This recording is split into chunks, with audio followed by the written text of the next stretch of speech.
marco de un ciclo de charlas que hacemos promocionando el diploma de arquitectura sostenible que tiene la Facultad de Arquitectura de la Universidad Ord.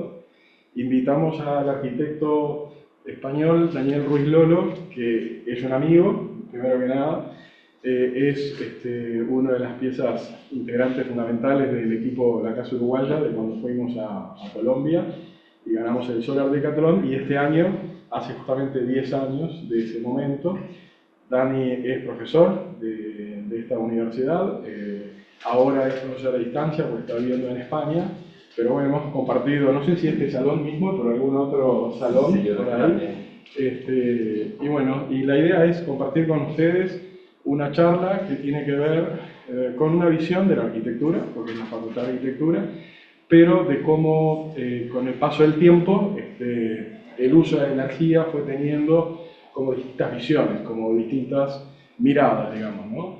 Entonces Dani nos va a ir contando algunas cosas, y en realidad lo vamos a hacer en formato living, en vez de que miremos cómo va pasando las cosas, bueno, yo le voy a ir pasando las diapositivas y lo vamos a ir interpelando, así que los invito también a que participen y a que pregunten y a que hagan comentarios también de lo que están viendo, ¿tá?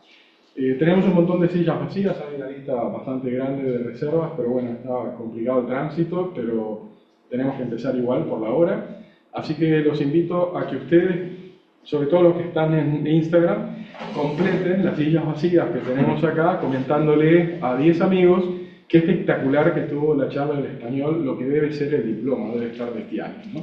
Tenemos algún egresado en diploma por acá. Así que nada, me agarré una maqueta trípode, y estamos, y bueno. El primer directo en Instagram. Es el primer directo en Instagram, porque el último lo hice en Japón, cuando empezaron a pedir... No, el mío. Ah, el tuyo. Ah, ese es el primero. Este es el primero mío también, porque Instagram cambió las condiciones, entonces necesitaba más de 1000 seguidores para eso, y bueno, así llegué ayer a los 1000 seguidores, así que... Bueno, bien. Ya está toda la familia. Y está toda la familia. Así que bueno, gracias, acompaño. Espera, entonces, bueno, como dije hace un rato, Dani nos acompaña hoy, vino a Uruguay por el festejo de los 10 años, del reencuentro de los 10 años de la Casa Uruguaya, y bueno, yo le pedí que el poco rato que está acá, veo que lo obligué, no podés no venir. Pero ¿cómo estás? Estoy bien. Estás bien, ¿no? Es como volver a casa, ¿no? Es exactamente igual. Ahí va. Total. Y hablando con Dani, me dice, quiero hacer algo nuevo, o sea, quiero mostrar una visión distinta, y él se enganchó con un libro que ya se lo vamos a recomendar, que es el que tienes aquí, ¿no? No, Ah, es otro. el que me contaste el otro día. Sí.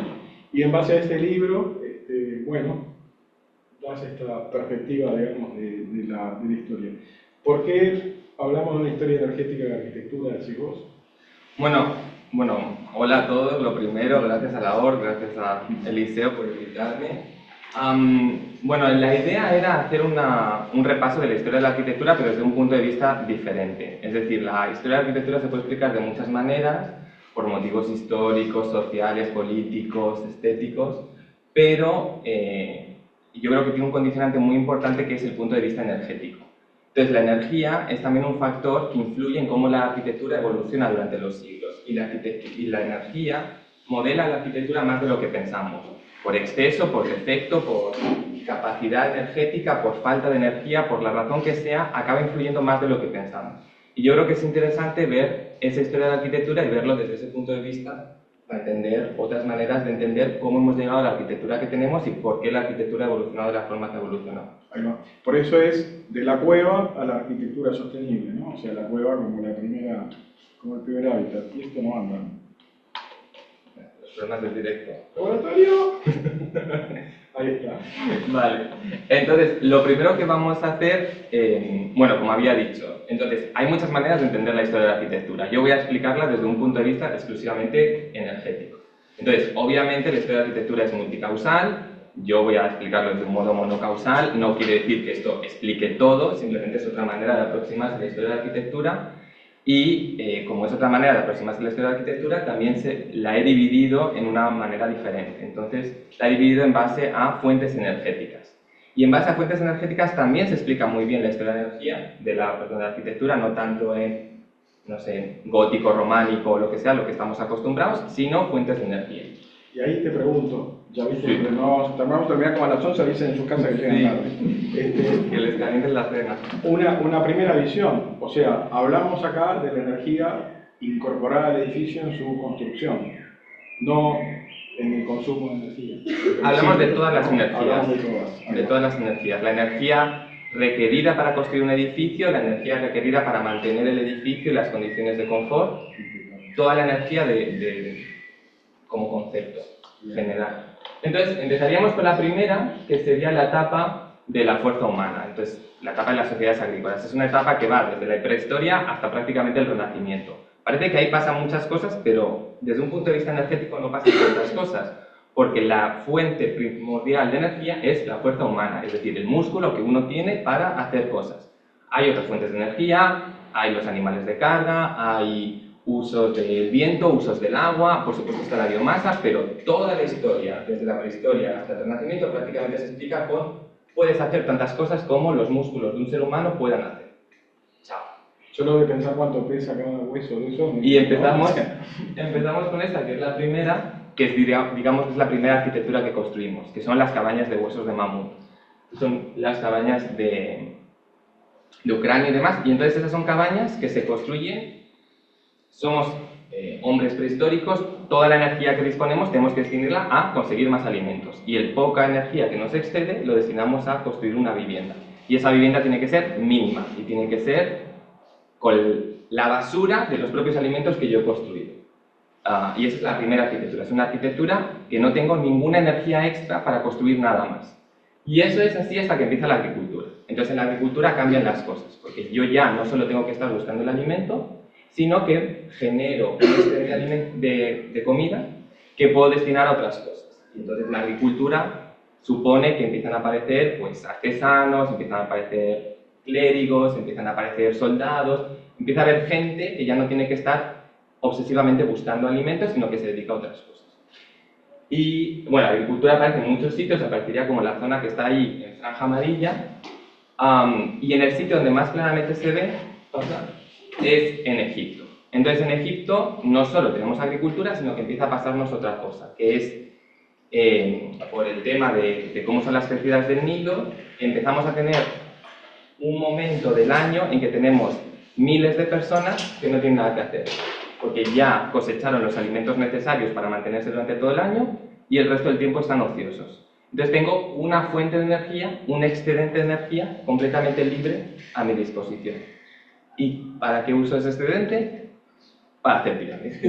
Es decir, no es casualidad que en el primer sitio donde se genera el mayor excedente energético de la historia es el primer sitio donde también se generan los mayores edificios de la historia. Es decir, ambas cosas van interrelacionadas. No es que los egipcios sean más inteligentes o... Bueno, sí, puede ser, pero no es esa la única razón, sino que hay una razón energética. Es decir, me sobra energía. ¿Qué hago con esa energía? Tengo dos opciones. O ir a invadir otro país y me voy a guerrear, pero en el caso de Egipto no tengo muchos vecinos porque estoy rodeado de desierto, o construir edificios. Y aparte, ¿qué haces con la gente? Si no tiene Claro, ¿qué haces con la gente ociosa? Claro. Tienes que entretener a la gente, porque la gente sin trabajar, bueno, esto suena terrible, pero desde la mentalidad de un faraón, la gente sin trabajar es fácil que se te revele, que quiera hacer algo, no sé qué, mejor tenerla entretenida. Y pusiste unos cartelitos ahí. Puse unos cartelitos. 10.000 personas, Bien. 46 Entonces, millones de kilovatios hora. Exacto. No sabemos exactamente del todo. Bueno, esto alienígenas ancestrales te lo solucionan en un capítulo en Discovery Max, te dice que bajan los alienígenas y te lo construyen. Pero si no creemos en alienígenas, no estamos del todo seguros cómo se construyen las pirámides. Eso es cierto. Tenemos dudas si era una rampa, si no eran rampas, si eran varias rampas, si había grúas, etc. Pero sí sabemos que las pirámides se construyen en el periodo de vida de un faraón. Entonces, no son muchos años, son 20 años de construcción. Y más o menos sabemos cuánta gente construyó las pirámides porque hay límites de la cantidad de alimentos y población que tú puedes mantener construyendo un edificio. Entonces, más o menos se estima que hubo como 10.000 personas trabajando durante un periodo de 20 años y esos son 78 millones de días de trabajo humano, que es una barbaridad. Un día de trabajo humano, pues son como 8 o 10 horas, depende. Seguramente, bueno, aquí seguramente 10, 12. 48, Y sabemos que un humano, más o menos la capacidad que tiene, depende de cuánto trabaje y demás, pero estamos hablando de 0,75 kilovatios hora que es capaz de producir de fuerza humana. Entonces eso lo sumamos y nos sale que para construir las pirámides más o menos se estima que son 46 millones de kilovatios hora. Es una barbaridad, suena muchísimo. Pero si lo comparamos, 7 norteamericanos viviendo durante toda su vida, desde que nacen hasta los 79 años, que es la edad de media norteamericana, consumen la misma energía que se necesitó para construir la pirámide de Keops. Entonces eso nos hace ver también cómo la energía ha evolucionado y cómo lo que parecen cantidades ingentes de energía ahora no son nada. Y cómo aquí, pues no sé cuántos estamos, pero seguramente la energía que consumiremos en nuestra vida será como 2, 3 pirámides, tranquilamente.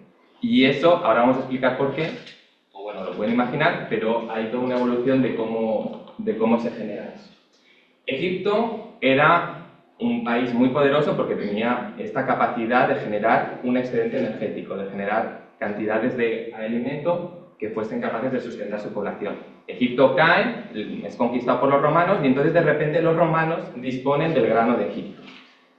No es casual que cuando pasa eso también Roma pasa a ser una república, pasa a ser un imperio, es decir, hay un cambio en la energía que tienes. ¿Qué haces con esa energía? Construyes edificios y guerreas, que son las dos cosas que ha hecho la población durante muchísimo tiempo. Entonces los romanos se embarcan en proyectos muy ambiciosos de construir grandes edificaciones.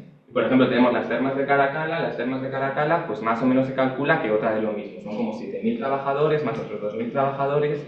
Solo en la construcción ya estamos hablando de otra vez como 10.000 trabajadores.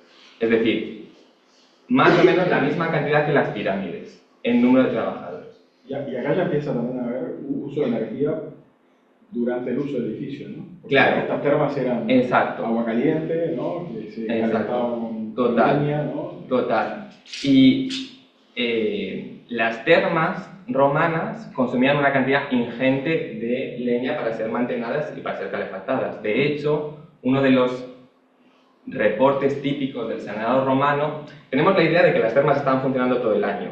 Eso no es verdad. Las termas eran mucha leña y no siempre había tanta leña. Entonces, la iban encendiendo y apagando porque no podías tener el agua caliente. Llegaba si estaba frío, baja temporada, estaba fresquita el agua. Literal. Y aparte ese agua no creo que se cambiase mucho, o sea que no creo que fuese la experiencia más agradable. Tenemos una idea como muy idílica de los romanos y de... No creo que fuese igual.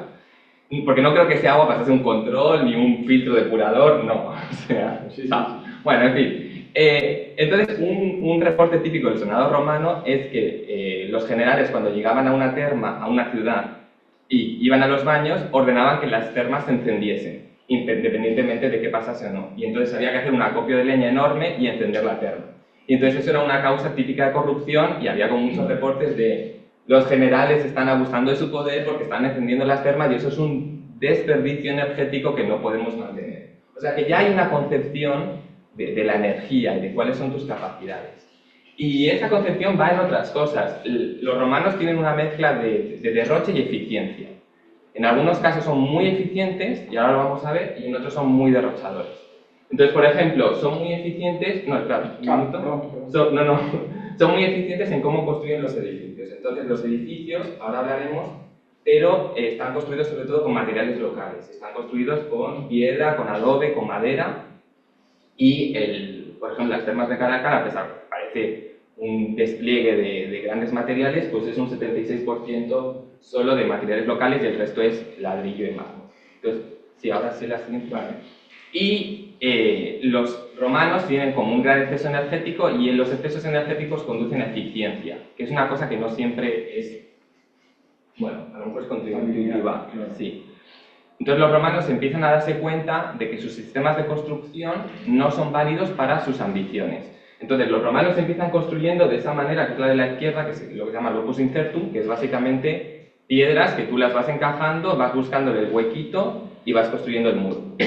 Pero esa manera de construir es una manera que necesitas personas que sepan lo que están haciendo, que se aprenda el uno al otro, y cuando necesitas poner miles de personas a trabajar es inviable. Entonces empiezas a pasar al siguiente, que es el opus reticulatum, que son piedras que ya las cortas a 45 grados, etcétera, etcétera. Y luego ya llegas a lo último, que es básicamente muy parecido a lo que sería un muro convencional de ladrillos, salvando las excepciones, en el cual cualquier persona, aunque no tenga ninguna capacitación, es capaz de construirte el muro.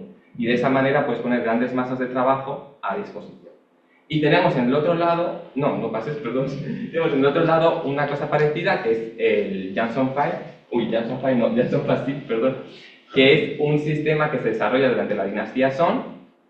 Ocurre 1000 años después, pero es prácticamente el mismo sistema. En la dinastía Song, de repente, descubren una nueva variedad de arroz. La variedad de arroz permite crear 2 cosechas. De repente tenemos un surplus energético porque doblamos la capacidad alimenticia. ¿Qué hacemos con eso? Construimos edificios. Siempre volvemos a lo mismo. Y entonces se dan cuenta de que la manera de construir las casas típicas o los edificios típicos chinos con madera no funciona, porque no tienes... Era un sistema como muy de un carpintero, enseñar a otro carpintero, etcétera, etcétera, pero ahora necesitas construir a un ritmo que ese sistema no te permite. Entonces crean como el primer sistema constructivo estandarizado, que es ese, en el cual se explica cómo tienen que ser todas las piezas, qué tamaño tienen que ser, etcétera, etcétera, y eso permite cumplir con las necesidades de producción masiva. Entonces vemos cómo cuando hay energía, los sistemas se estandarizan y vamos a esos sistemas más prefabricados, más industrializados, más rápidos, y cuando no, son sistemas más artesanales, más pequeñitos. Interesante, Willy, lo de la madera, ¿eh? Sobre todo estandarizada. Sobre todo estandarizada. Yo pensé que iba a decir CLT, inventaron el CLT los chinos, ¿no? Entonces, este uso de la energía también va en cómo los romanos entienden su arquitectura y cómo entienden la casa romana. La casa romana, bueno, supongo que habrán visto representaciones, viene de la casa griega, la casa etrusca, pero son casas patio que tienen una cubierta a 4 aguas, que es el compluvium, que recoge el agua y la vierte en una lámina pequeñita en el centro, que es el impluvium. Entonces, esa combinación de elementos, pues lo que genera es una lámina de agua que se evapora, que reduce, por tanto, el calor del espacio, porque al evaporarse el agua reduce la temperatura del espacio que lo rodea, y está rodeado de zonas en sombra, etcétera, etcétera, que permite ventilación cruzada y demás. Y este es el concepto básico de la casa romana, que luego se convierte en la casa árabe, que luego se convierte en la casa patio española, etcétera, etcétera. No estamos inventando como muchísimo, pero empieza aquí. Y, pero que tiene también la ventilación cruzada, ¿no? Que tiene el control solar, porque ese patio era más abierto, más cerrado, ¿no? Exacto. Para eso tener como mucha cosa, ¿no? Sí. A mí me mataste, cuando me mandaste la diapo, leí el compluvium y el impluvium y suena como, ¿no? Suena todo lo que es en latín suena como re importante, ¿no? Pero es eso, ¿no? Es juntar el agua en el mismo edificio y aprovechar esa agua también para una refrigeración evaporativa. Exacto, digamos, ¿no? Correcto, correctísimo. Y por ejemplo tenemos a Vitruvio, y Vitruvio ya habla en sus libros de arquitectura sobre los mismos conceptos que tenemos hoy. Habla de que bueno, ahora no lo estoy leyendo, pero que los comedores de invierno tienen que ser, bueno, es el hemisferio norte, los comedores de invierno tienen que estar orientados al sur, los de verano tienen que estar orientados al norte. Es decir, son los mismos conceptos que seguimos usando hoy, no han cambiado nada, y Vitruvio ya los explica y ya los escribe, porque entiende que la arquitectura tiene que responder a las condiciones bioclimáticas del entorno, y que si no, no es arquitectura. A la gente que capaz que no es arquitecto no tiene Vitruvio, es como el primer escritor de normas de construcción, digamos, ¿no? Es como el primero que empezó a escribir proporciones. Es el primero que escribe sobre arquitectura. Sobre cómo hacer arquitectura. Exacto. ¿no? Dando instrucciones, ¿no? Claro. Los órdenes, ¿no? Total. Y también vemos una cosa interesante con los romanos, que es que la casa romana responde a la arquitectura bioclimática, pero luego empieza a exportarse a otros sitios del Imperio Romano y ya no responde a las condiciones bioclimáticas. Pero en las condiciones bioclimáticas la arquitectura se convierte en tradicional y empieza a exportarse a otros sitios aunque ya no funcione. Y empezamos a tener casas de este tipo en Reino Unido que ya no funcionan porque la refrigeración evaporativa en Reino Unido no te interesa. Pero hay una tradición que es difícil luchar contra ella. Y perdón, y cánones de medida para el hombre de virtud, Y Canon, ¿no? O sea, sí, para claro, las medidas. claro. O sea, muy influyente en el diseño también, ¿no? Exactamente. O sea, corta por todos lados Vitruvio, ¿no? Aparece después Vitruvio, No, creo que no, pero puede ser. No lo puedes agregar así como Pero puedo tirarla rápido. Claro. Si me dejas de Aparece aparecer. el siglo XIX. ¿Eh? Sí, ahí va. Esto que hablaba de arquitectura tradicional, por ejemplo, hay un caso que me parece muy interesante que es la arquitectura japonesa. Todos tenemos la idea de la arquitectura japonesa como el top, o nos parece fascinante, y lo es, no lo estoy negando. Pero la arquitectura japonesa, si pensamos en cómo es una casa japonesa y la piensan y lo comparan con el clima de Tokio y el clima de Japón, en Japón nieva y hace frío, pero frío fuerte. Entonces, una arquitectura que está hecha de muros de madera, de paja, con paneles de arroz que se mueven, etcétera, etcétera, no es una arquitectura pensada para el frío, es evidente. Entonces, es una arquitectura que es tradicional y que es la arquitectura que se expande por todo Japón, pero no es una arquitectura que responda a las necesidades bioclimáticas. Porque es una arquitectura que copia arquitecturas chinas que se están haciendo a Japón. También conocemos el Japón de hoy, pero Japón hasta el siglo XVIII era una isla dejada de la mano de Dios que sobrevivía porque nadie le interesaba y porque era una isla. Entonces era una isla bastante pobre, con pocos recursos, etcétera, etcétera. Y Japón copia muchas cosas de China porque China es la civilización avanzada de la región. Y copia los sistemas constructivos chinos, copia el Sanzhao Pasai que hemos visto antes, y copia varias cosas. Y eso lo traslada a su arquitectura y empieza a hacer una arquitectura que tiene muchas respuestas sísmicas y otra serie de cosas, pero que no es una respuesta bioclimática. Y entonces, como no es una respuesta bioclimática, como la arquitectura no funciona a tu favor, tú tienes que empezar a trabajar y hacer otras cosas. Entonces empiezas a hacer baños calientes, empiezas a introducir viviendas calientes, empiezas a vestirte con muchísimos kimonos, con muchísimas capas para soportar el frío, empiezas a adaptarte porque la arquitectura no se adapta al entorno. Entonces vemos ahí también cómo cuando la arquitectura no se adapta, nosotros tenemos que cambiar.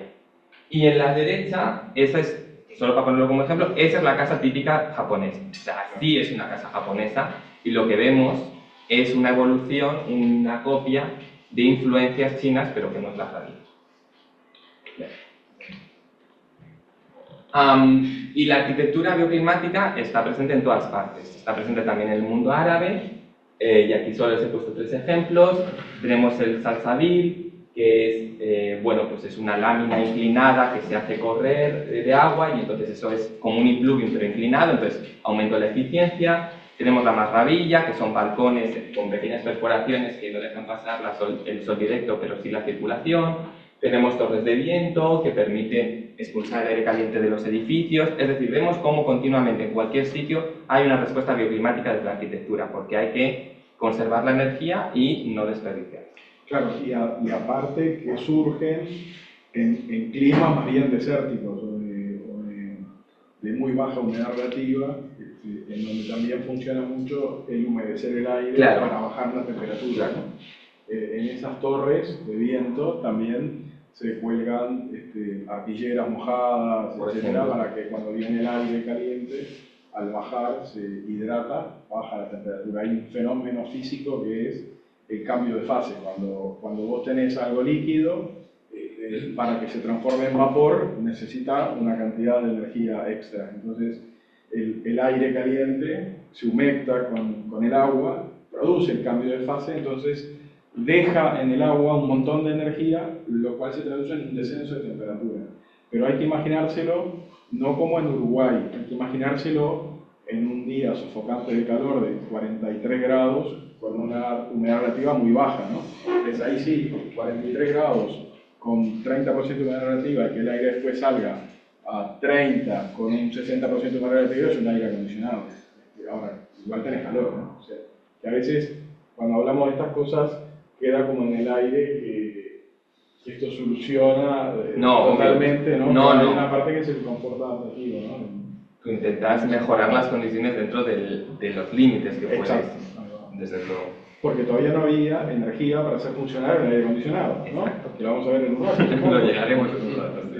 No, pero en aquel momento capaz que saciaba las condiciones de confort, ¿no? Claro. Hoy en día son No había otra opción, ¿no? elevadas. No conocías que se pudiese estar mejor. Claro, no conocías el aire acondicionado. Es lo que hay valor, diría Kefman, ¿no? Total. Y bueno, pego un pequeño salto, saltamos la Edad Media, podríamos hablar mucho de la Edad Media, y llegamos hasta Palladio. Palladio, en sus 4 libros de la arquitectura, Palladio es como la siguiente persona que realmente escribe de arquitectura después de Vitruvio. Vitruvio tiene los 10 libros, Palladio tiene menos ganas, entonces solo hace 4 libros, pero bueno, viene a ser parecido. Entonces Palladio hace un tratado también, imitando a Vitruvio, sobre cómo tiene que ser la arquitectura y qué es buena arquitectura. Y en ese libro, que vuelve a hablar de los órdenes, de las proporciones y demás, vuelve a hablar otra vez de orientación, ventilación cruzada, dice que las puertas tienen que estar una enfrente de la otra para que haya ventilación cruzada, vuelve a decir dónde se tiene que posicionar cada cosa para que la orientación sea la correcta. Es decir, vamos a ver continuamente cómo hay un esfuerzo siempre por alcanzar las mejores condiciones de confort con los elementos que tengas en ese momento. Y en la Villa Rotonda... Estamos hablando de antes de Cristo, ¿no? Estamos hablando de... Bueno, aquí ya no. ¿No? Ah, aquí ya no, claro. Aquí ya estamos hablando de Palladio. Claro, claro. Pero antes de Cristo también, Claro. antes de Cristo también, obviamente.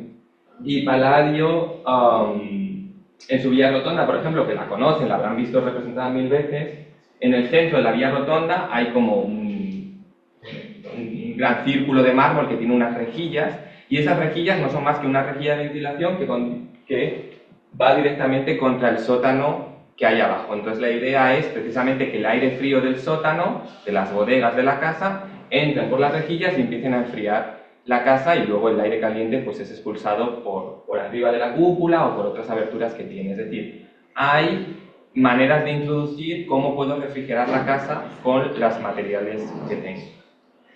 Entonces, todas estas sociedades que hemos explicado, todas estas arquitecturas que hemos explicado, se resumen en que tienen, desde un punto de vista energético, lo que se llama construcción fotosintética, que suena tremendo palabra, pero lo van a entender. Construcción fotosintética significa que tú tienes tanta energía como es capaz de producir por fotosíntesis el entorno que te rodea. Ya está, hasta ahí llega.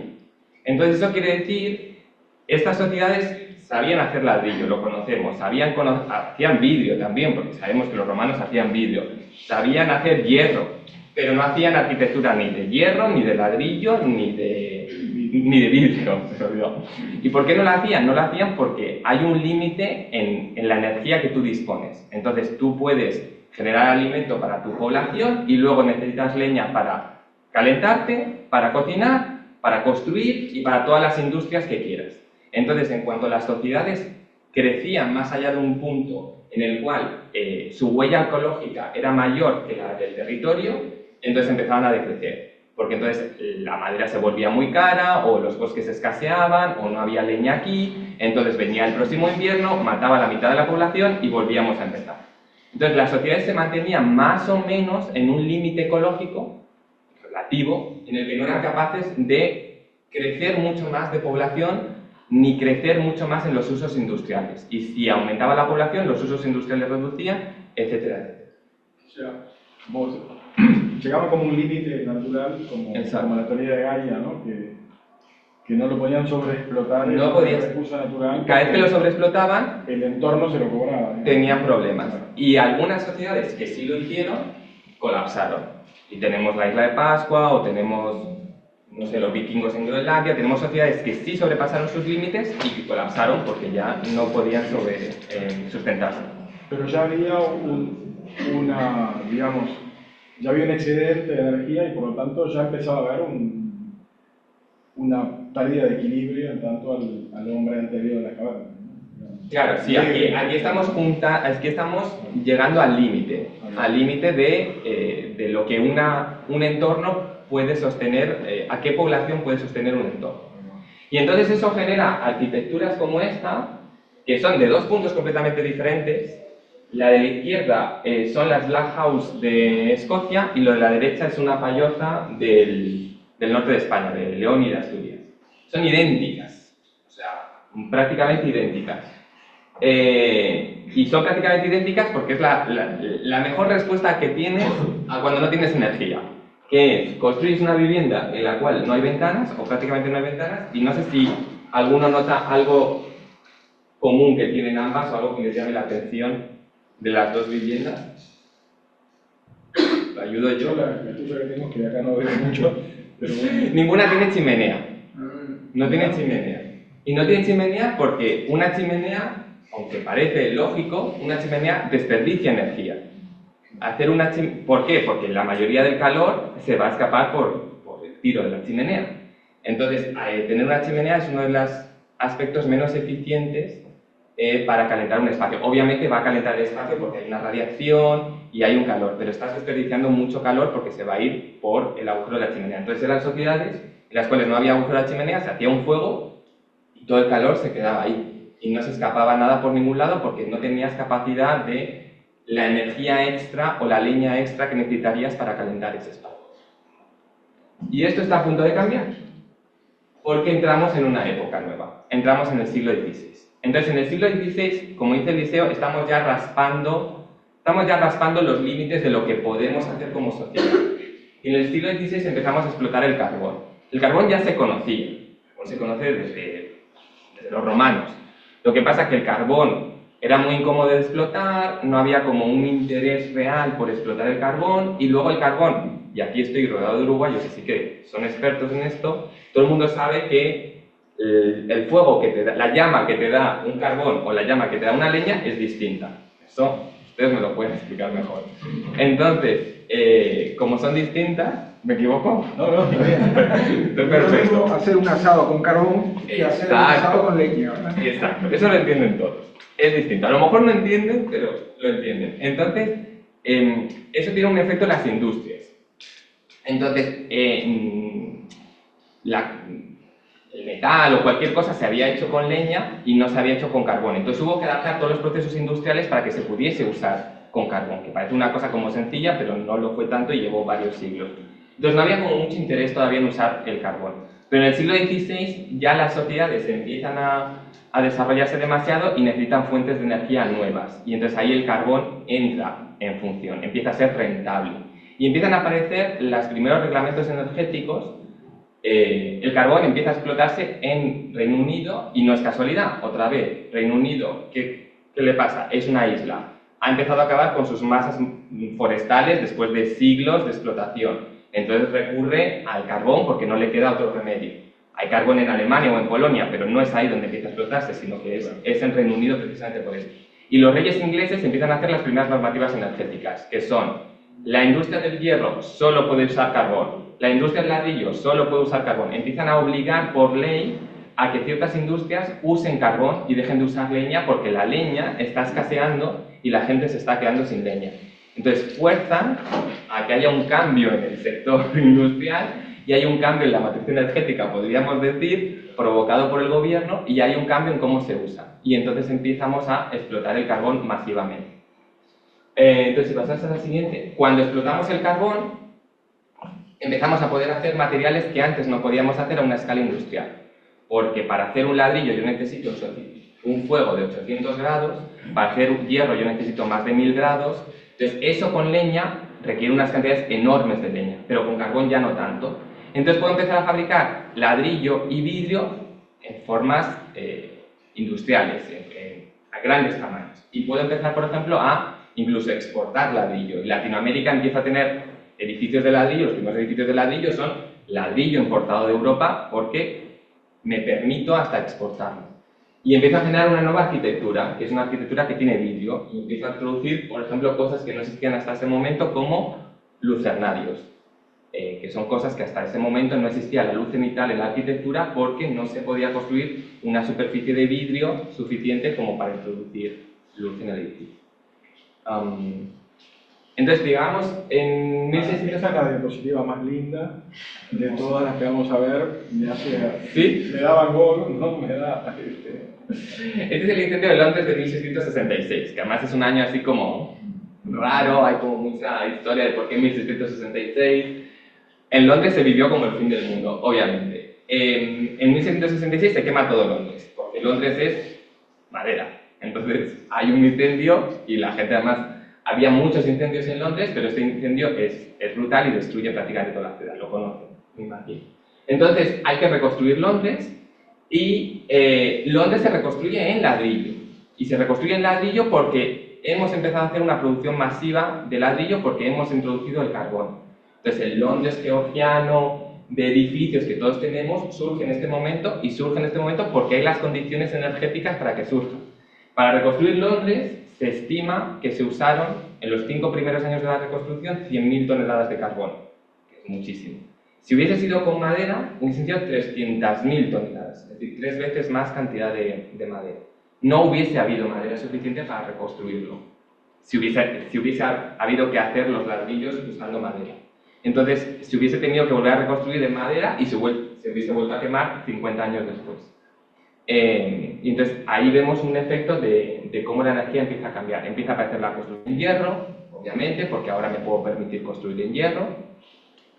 Y esto empieza a percibirse como un ataque enorme porque empieza a generarse la industrialización o el urbanismo masivo. Tenemos aquí esta lámina que es la marcha de los ladrillos y el mortero, en el cual se ve cómo los ladrillos, terroríficos ladrillos, van a invadir el campo y van a conquistar todo porque están destruyendo el ambiente que nos rodea. También aquí empieza a haber preocupaciones medioambientalistas, si queremos, de cómo el crecimiento de la población pues, tiene un efecto en el medio ambiente.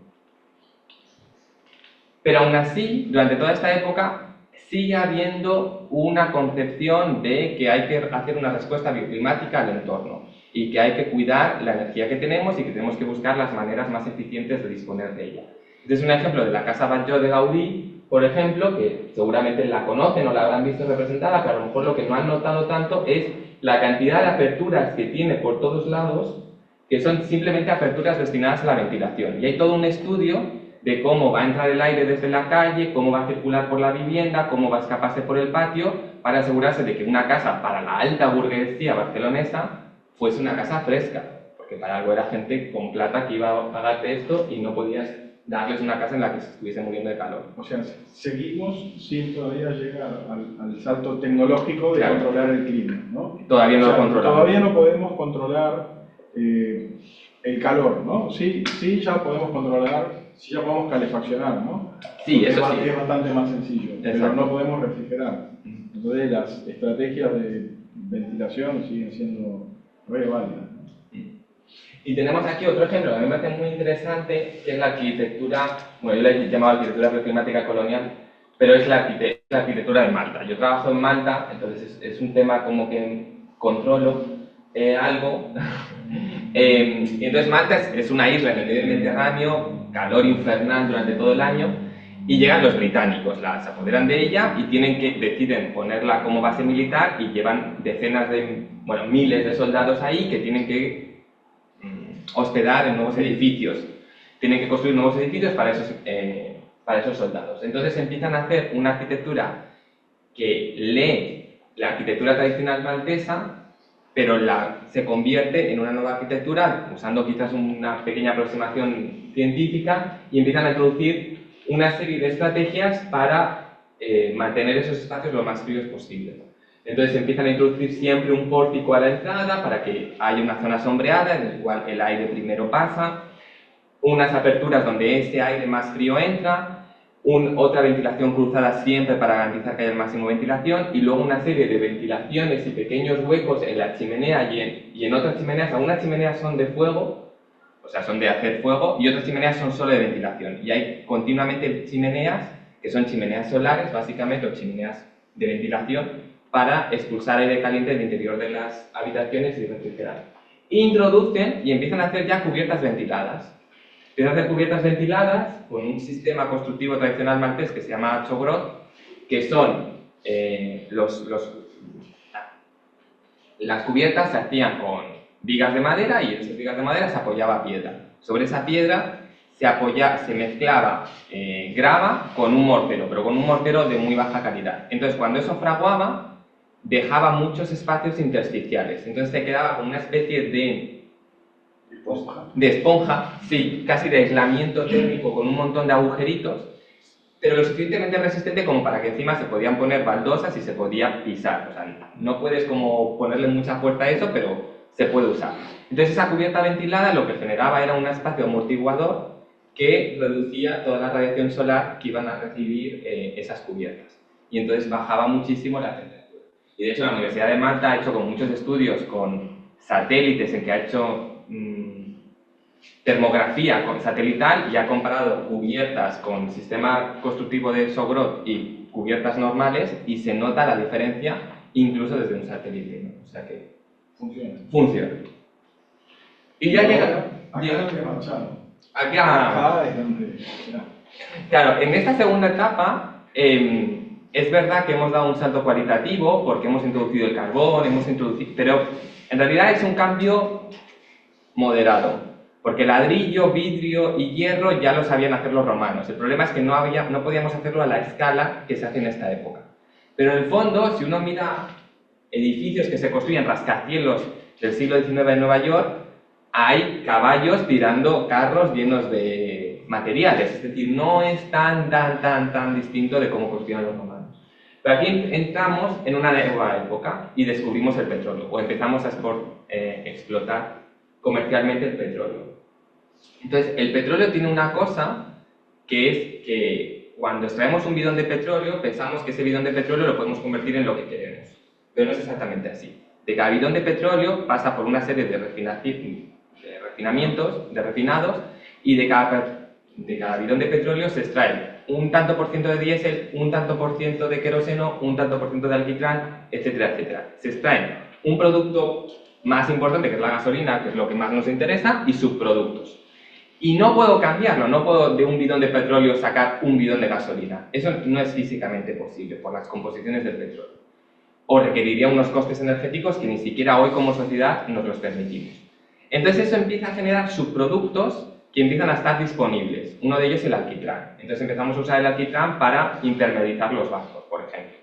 Y entonces cuando tenemos el alquitrán para impermeabilizar los barcos, empezamos a buscar nuevos usos a ese subproducto que hemos generado. Y uno de ellos es empezar a hacer cubiertas planas, porque como tenemos alquitrán disponible, podemos empezar a generar todos los impermeabilizantes que conocemos y empezamos a hacer cubiertas planas. Es decir, otra vez la energía, en este caso un subproducto de la energía, como es el alquitrán, nos permite generar una nueva arquitectura que es la cubierta plana. Ambas cosas van interrelacionadas. No es que Le Corbusier dijese quiero hacer cubiertas planas, ¿cómo lo busco? Sino que había un producto y se le empiezan a buscar aplicaciones, se empiezan a generar impermeabilizantes y entonces ya eso se convierte en una arquitectura, se traslada a la arquitectura.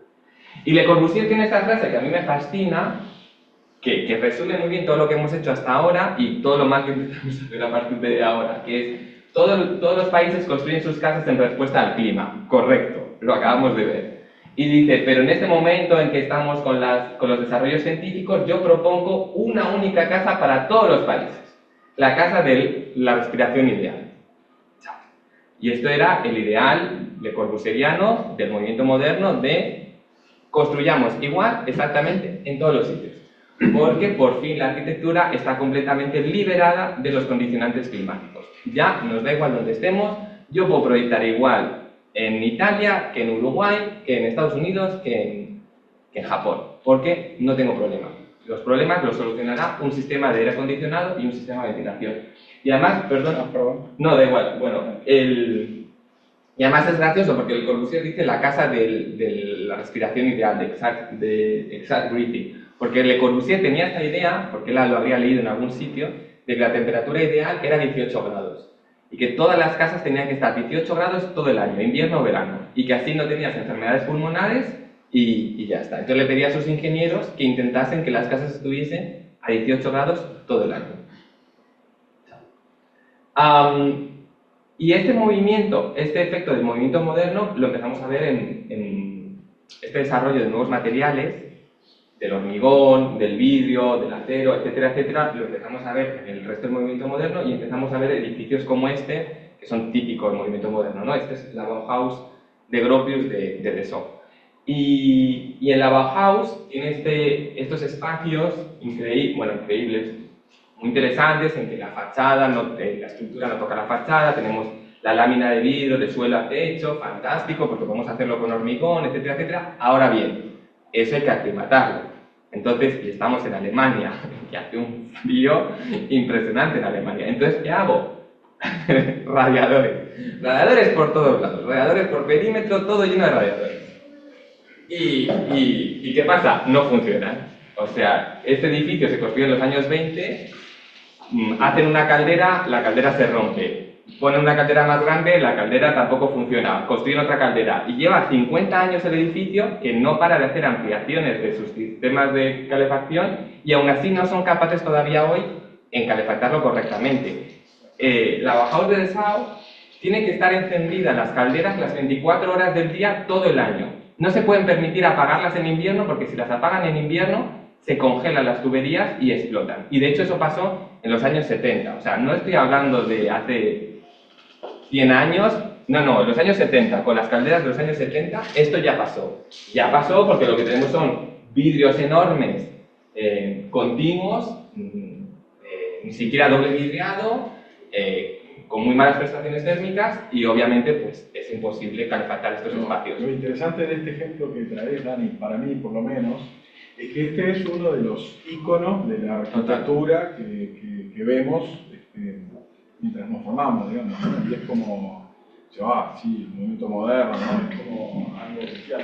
Incluso si ustedes se fijan en la fotografía, esas cosas como redondas, en realidad los vidrios son vidrios hijos que son practicables, o sea, son como, son como tabaqueras, se pueden abrir hacia afuera, y claro, y cuando vos lo tenés la fortuna de mirarlo de verdad, vos te das cuenta que eso no cierra, o sea, llega hasta arriba, pero apenas cierra, entonces un poco de viento y ventilación cruzada donde no la querés, ¿no?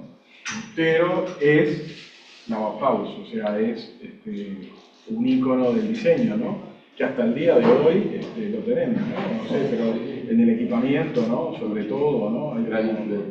Incluso ahora hay como un revival también de diseño, de movimiento moderno, literal, ¿no? Y creo que viene la ¿El tipo ahí de abertura no se cambia de BH que por un tema patrimonial, por ejemplo? Sí, esa es una discusión que tuvieron. Hicieron una restauración muy intensa como en el 2011 y cambiaron muchas cosas porque térmicamente funcionaba muy mal. Y este espacio, que es el espacio de los talleres, llegaba a la conclusión de que no había manera de restaurarlo sin cambiar el valor patrimonial del espacio. Y es un espacio que está dentro del edificio, pero que está infrautilizado o que no lo usan durante la mayor parte del año, porque en invierno no son capaces de mantenerlo a una temperatura confortable para... Afuera está nevando, hay 1 metro de nieve y dentro no se puede estar. En verano sí, pero durante la mitad del año lo tienen completamente cerrado o sin usar, o pasas en una visita guiada y ya está. Porque ni siquiera hoy son capaces, no tenemos los recursos o las maneras de acondicionar un espacio como este. Con un vídeo sencillo. No podemos. Esta es la que más me gusta de todas las que puso Dani. Bien. Este es el edificio Seagram de Nueva York, uno de los clásicos edificios de rascacielos de Nueva York, y Mies van der Rohe, no sé si fue con este edificio, pero en un momento de su vida dijo esta frase gloriosa para pasar la eternidad, que es asunto de los ingenieros encontrar una manera de parar que el calor salga hacia adentro o que el calor entre dentro de él.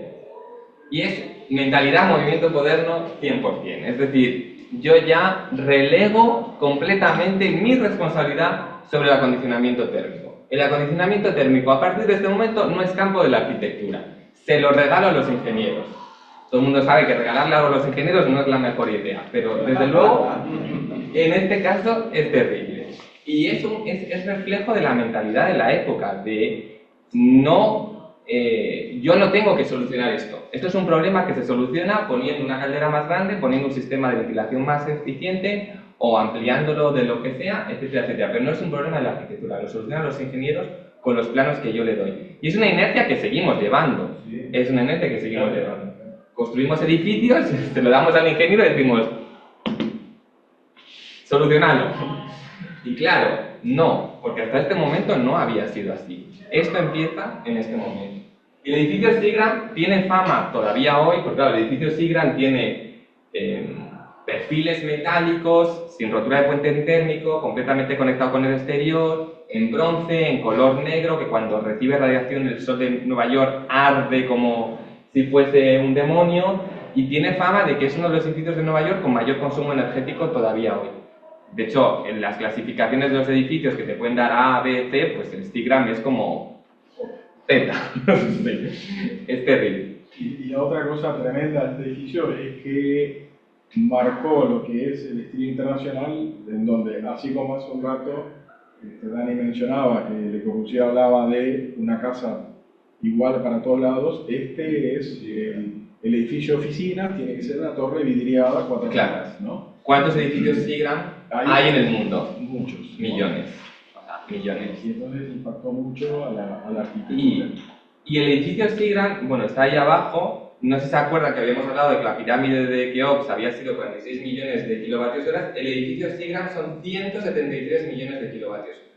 Es decir, de energía embebida para producir todos los materiales que se necesitan y el montaje del edificio. Es decir, en un lapso de, diría que 8.000 años, en un lapso de 8.000 años hemos triplicado. Pero claro, la pirámide de Keops era una pirámide y era el único edificio que se construía. El edificio Stigram es uno más de los edificios que se construyeron este año en el mundo, y luego 50 años después, pues esto se construye pues uno por semana prácticamente, seguramente. Seguramente más, seguramente más. Aquí sí estoy tirando números. Aún así dentro del movimiento moderno hay pequeños, para que no se vea que solo voy a tirar odio hacia el movimiento moderno, hay pequeños atisbos de racionalidad energética. Y este es uno de los que más me gusta, porque es un detalle muy pequeñito, pero muy interesante, del Sanatorio Antituberculoso de Álvaro Alto, en Paimio. Y entonces, bueno, para los que no lo sepan, en los años 20 y entre guerras y demás, cuando uno tenía tuberculosis, solo lo que se les comentaba era radiación solar y ventilación, porque eso curaba todos los males. Entonces, el Sanatorio Antituberculoso tiene todas las ventanas, todas las habitaciones orientadas a sur, para recibir el máximo de radiación solar. Era un sanatorio que se usaba todo el año, pero sobre todo se usaba en verano. Tú ibas un mes o 2 meses en verano y recibías un tratamiento de 2 meses y con eso ibas curando la tuberculosis. Entonces, en ese sanatorio lo que tenemos es un doble vidriado y tenemos 2 ventanas que se abren, solo 2. Pero esas 2 ventanas no se abren a la vez. Se abre la de la izquierda, la interior, y se abre la de la derecha, la exterior. Entonces la idea es que el aire exterior de la calle pase por una de las ventanas, circule por el doble vidriado, por el espacio que hay entre el doble vidriado, reciba la radiación solar, se caliente, se temple, tampoco es que vaya a alcanzar grandes temperaturas, y entre un poquito más caliente dentro de la habitación. Entonces es una estrategia muy pequeñita, muy sencilla, pero estamos viendo un pequeño acondicionamiento bioclimático y cómo podemos introducir esa ventilación que necesitamos, pero en una temperatura mejor. Y aquí ya había sistemas de ventilación, o sea, Álvaro Alto podría haber usado algunos de esos sistemas de ventilación, pero decide usar estrategias pasivas, lo cual me parece muy interesante. ¿Alguno tiene alguna pregunta, algún comentario, algo que quiera aportar? Porque la idea es que sea coloquio, que sea... No, solamente complementar. De esto del sanatorio Paimio, en todo estaba excelentemente bien diseñado, ¿no? La silla Paimio, famosa, icónica y demás, estaba pensada tanto para la habitación como para el exterior, ¿no? O sea, podía ambas situaciones, y era específicamente para esto que decimos, ¿no? Para que tomaran sol los enfermos de tuberculosis. Y es un hospital que también estaba pensado no solamente para los pacientes, sino que las zonas, por ejemplo, para descanso de los médicos, también estaban muy bien pensadas y racionalizadas en los espacios donde tenían que quedarse. No era como una cosa, vamos a decir, que no consideraba también al trabajador, ¿no? O sea, por ejemplo, es un muy buen ejemplo. ¿Sí?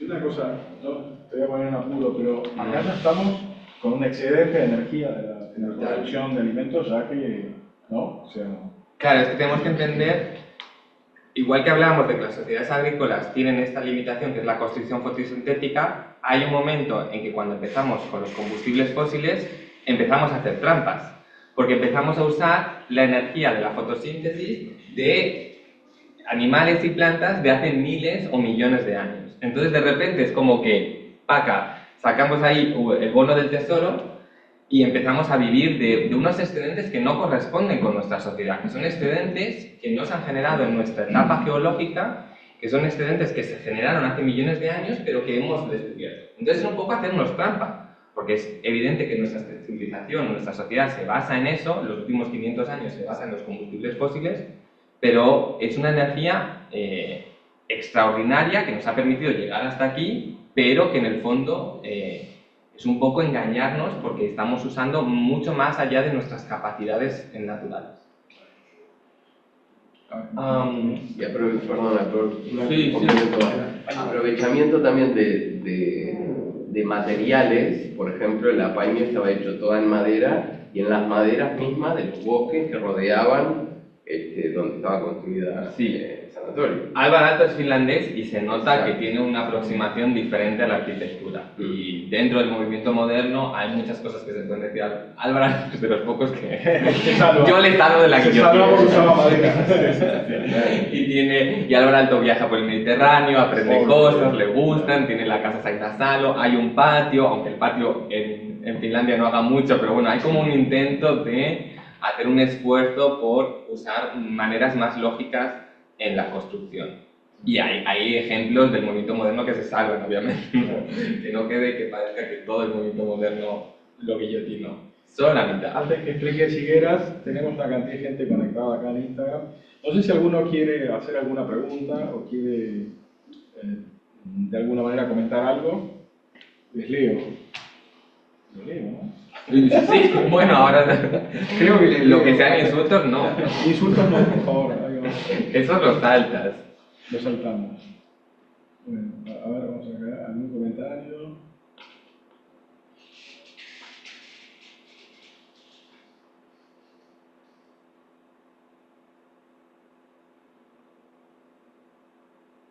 Bueno, no tenemos comentarios. Si tienen comentarios, vayan poniendo, que ahora en un rato ya los leemos. Esto como lo había puesto acá, ¿no?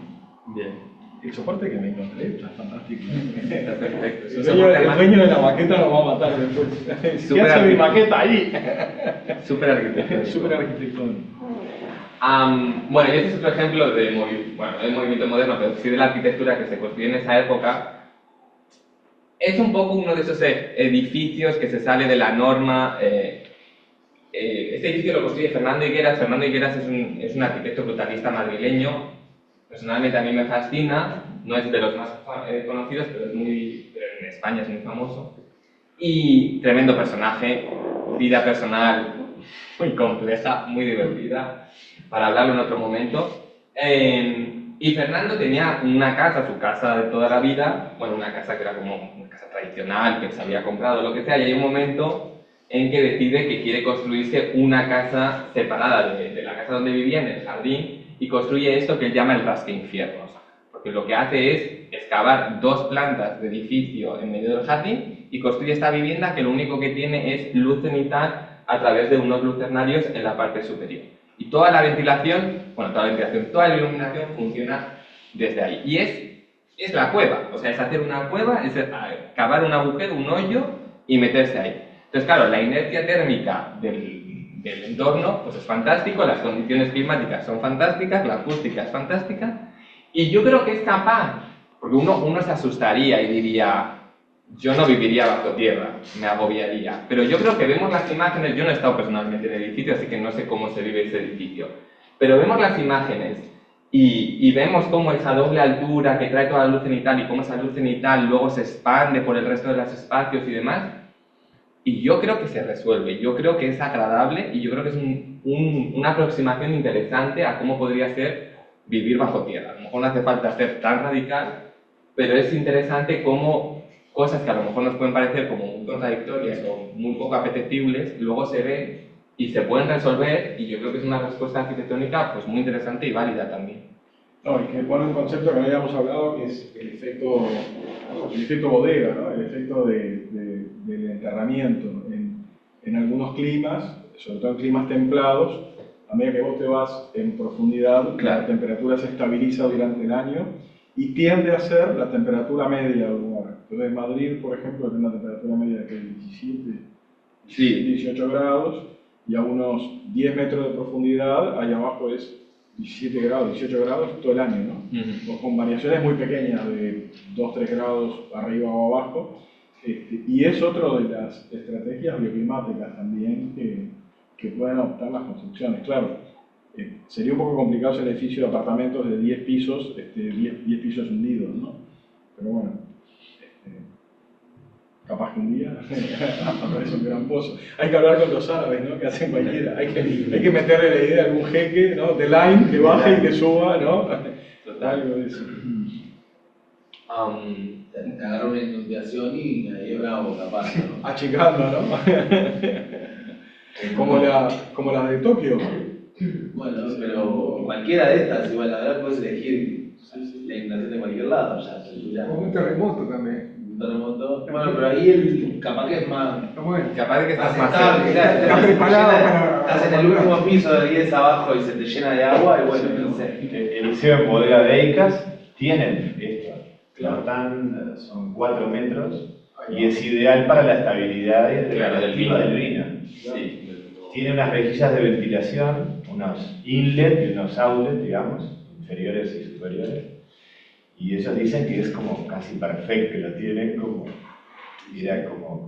una reliquia, ¿no? Y que por eso el vino preludio, o sea, el vino de mayor gama que tienen parece que único por esas condiciones tan especiales, hasta de un hongo especial que descubrieron. En un momento alguien quería pasar aguajane, quería pasar hipoclorito, y descubrieron al vino un químico, un especialista. No, ¿qué están haciendo? Que esto es lo que le provoca la particularidad al preludio, al principal, al vino más costoso que vende esa bodega. Y todo gracias a una estabilidad de temperatura y a esas condiciones tan particulares. Y que arquitectónicamente tenemos que utilizar más esos recursos, ¿no? Hay muchas formas. Sí, no sé, en Enterrado está también Gerson y Meron con, ¿no? Las bodegas en el Napa Valley y también, ¿no? Con las rejillas de piedra con los distintos tamaños como para permitir la permeabilidad también. Y después está el hemiciclo solar, que vos sabés que yo amo el hemiciclo solar. Sí, De no lo he puesto. Larrega. No, ya sé. De Ruiz Larrega, que en realidad es un sistema de galerías bajo suelo. Se obliga al aire, pero por galerías que pasas caminando, ¿no? Se obliga al aire a pasar por ahí para templarse, digamos, y después se inyecta a los apartamentos. Hay ductos de aire adentro del edificio con circulación forzada, y bueno, y está también basado en este fenómeno, ¿no? En este fenómeno de Daniel, hiela, sino en este fenómeno de...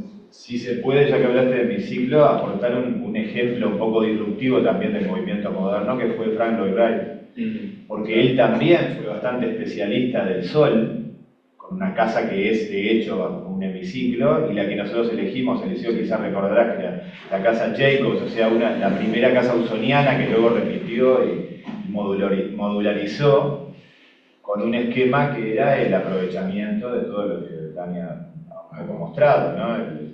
Los aleros, climas parecidos al de Uruguay, de la zona del lago de Míchigan, y muy humedad también, y muy interesante.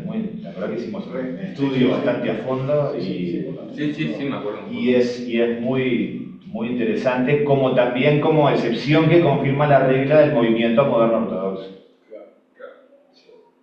Total. Sí. Casas en madera, ¿no? Construcción en madera. Los primeros pisos, el Gravity Hit, que le llamó él, que era el primer piso radiante, que todo tiene también una copia, ¿no? Él lo tomó en ese caso del coreano, o sea, los coreanos habían inventado este sistema, no con agua, no a nivel hidráulico, con un sistema parecido al caldarium romano, digamos, Sí, exacto. sí, con leña, y él, cuando estuvo en Japón, en Corea y demás, tomó eso y lo importó, como bien dice, con un experimento que fue la primera losa radiante, el primer piso radiante de América. ¿Y lo conectaba con el sol? ¿Cómo lo calentamos? Con full oil, Ah. con algún petróleo. Sí, de hecho explotó la caldera. No fue, Pero bien, entonces. sí, y también a ojos modernos de hoy, claro, eran unos caños muy pocos. Claro, era un experimento, ¿no? Pero, y era en lugar de con cemento, era como una tosca, como unas piedras, digamos.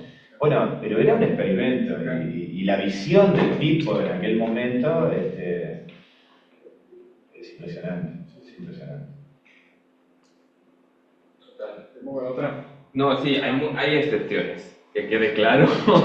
Hay excepciones en el movimiento moderno, hay grandes arquitectos del movimiento moderno, hay arquitectura del movimiento moderno regionalista, que busca la tradición mediterránea. Tenemos el ejemplo que tú siempre pones del hospital de Montevideo, que nunca me acuerdo. El hospital de clínicas. El hospital de clínicas. O sea, hay ejemplos, obviamente, en que el movimiento moderno responde a las condiciones climáticas. Pero la base y lo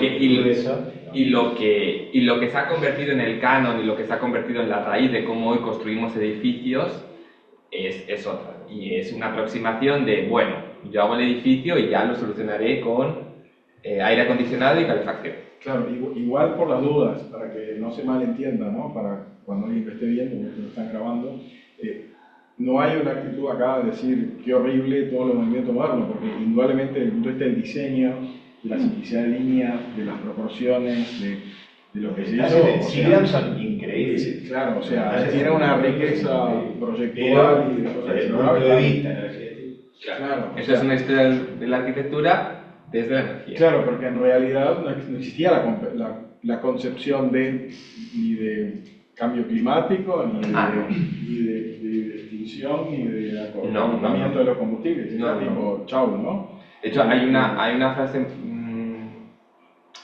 que hace, creo que es el secretario de la Energía de Estados Unidos y que es muy famosa, que se dice que la electricidad, dentro de poco, cuando construyen las primeras centrales nucleares que piensan que van a revolucionar el mundo para siempre, dice que la electricidad va a ser demasiado barata para ser medida.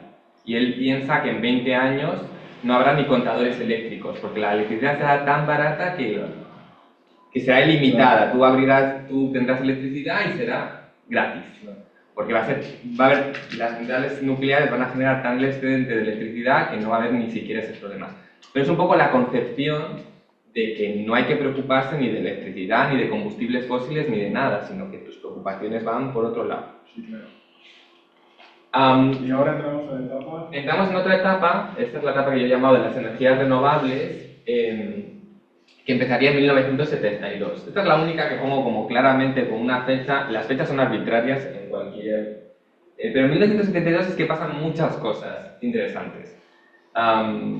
Creo que es también el año de cuando se estrella el avión de Uruguay. Sí, también. O sea, pasan muchas cosas, te viven. Y ese año pasan muchas cosas, por alguna razón. Entonces, en 1972 se hace esta foto que a mí me encanta, que es en los Andes, sí. Se hace esta foto, que es la primera foto de la Tierra tomada por un ser humano. Había habido algunas otras fotos en color, pero eran fotos de satelitales terribles. Y creo que esta foto empieza un movimiento o empieza a cambiar la percepción de que tenemos sobre nuestro propio planeta. Y empezamos a entender, la foto se llama la de Blue Marble, de la canica azul, porque empezamos a entender que somos eso, somos pequeñas personas en una piedra que está flotando en la inmensidad del espacio, que estamos muy solos. Y empieza a despertar un poco las conciencias de cómo tenemos que proteger a la Tierra, de cuál es nuestra relación con la Tierra, qué hacemos como seres humanos, etc. Y en 1972 pasan otras dos cosas también. Se celebra la primera cumbre de la Tierra de Estocolmo, que es el antecesor de los protocolos de Kioto y las COP y demás. Esta es la primera cumbre de la ONU en la que se discute temas de medio ambiente. Y se empieza a entender que la conservación del medio ambiente es un tema internacional y que trasciende fronteras y que requiere de la colaboración. No estamos hablando todavía de cambio climático, ni muchísimo menos, estamos hablando más de contaminación, lluvia ácida, vertidos petroleros, cosas así, pero ya empezamos a hablar de que entre todos tenemos que cuidar el planeta Tierra y que es una cosa que nos trasciende.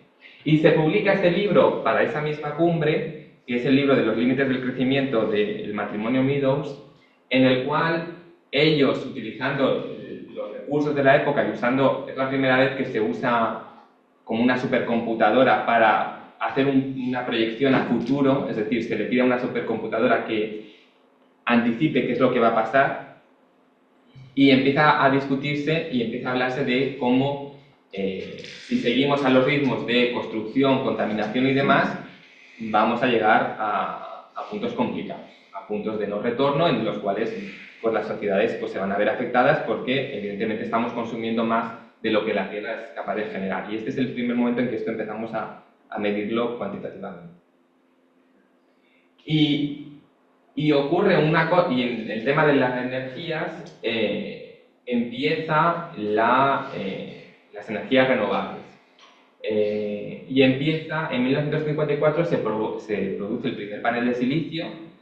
La energía solar fotovoltaica ya existía, ya se conocía, pero hasta que no se crea el primer panel de silicio no podemos empezar a producirlo masivamente. O sea, estamos muy lejos de un panel puesto en una casa, pero es el principio.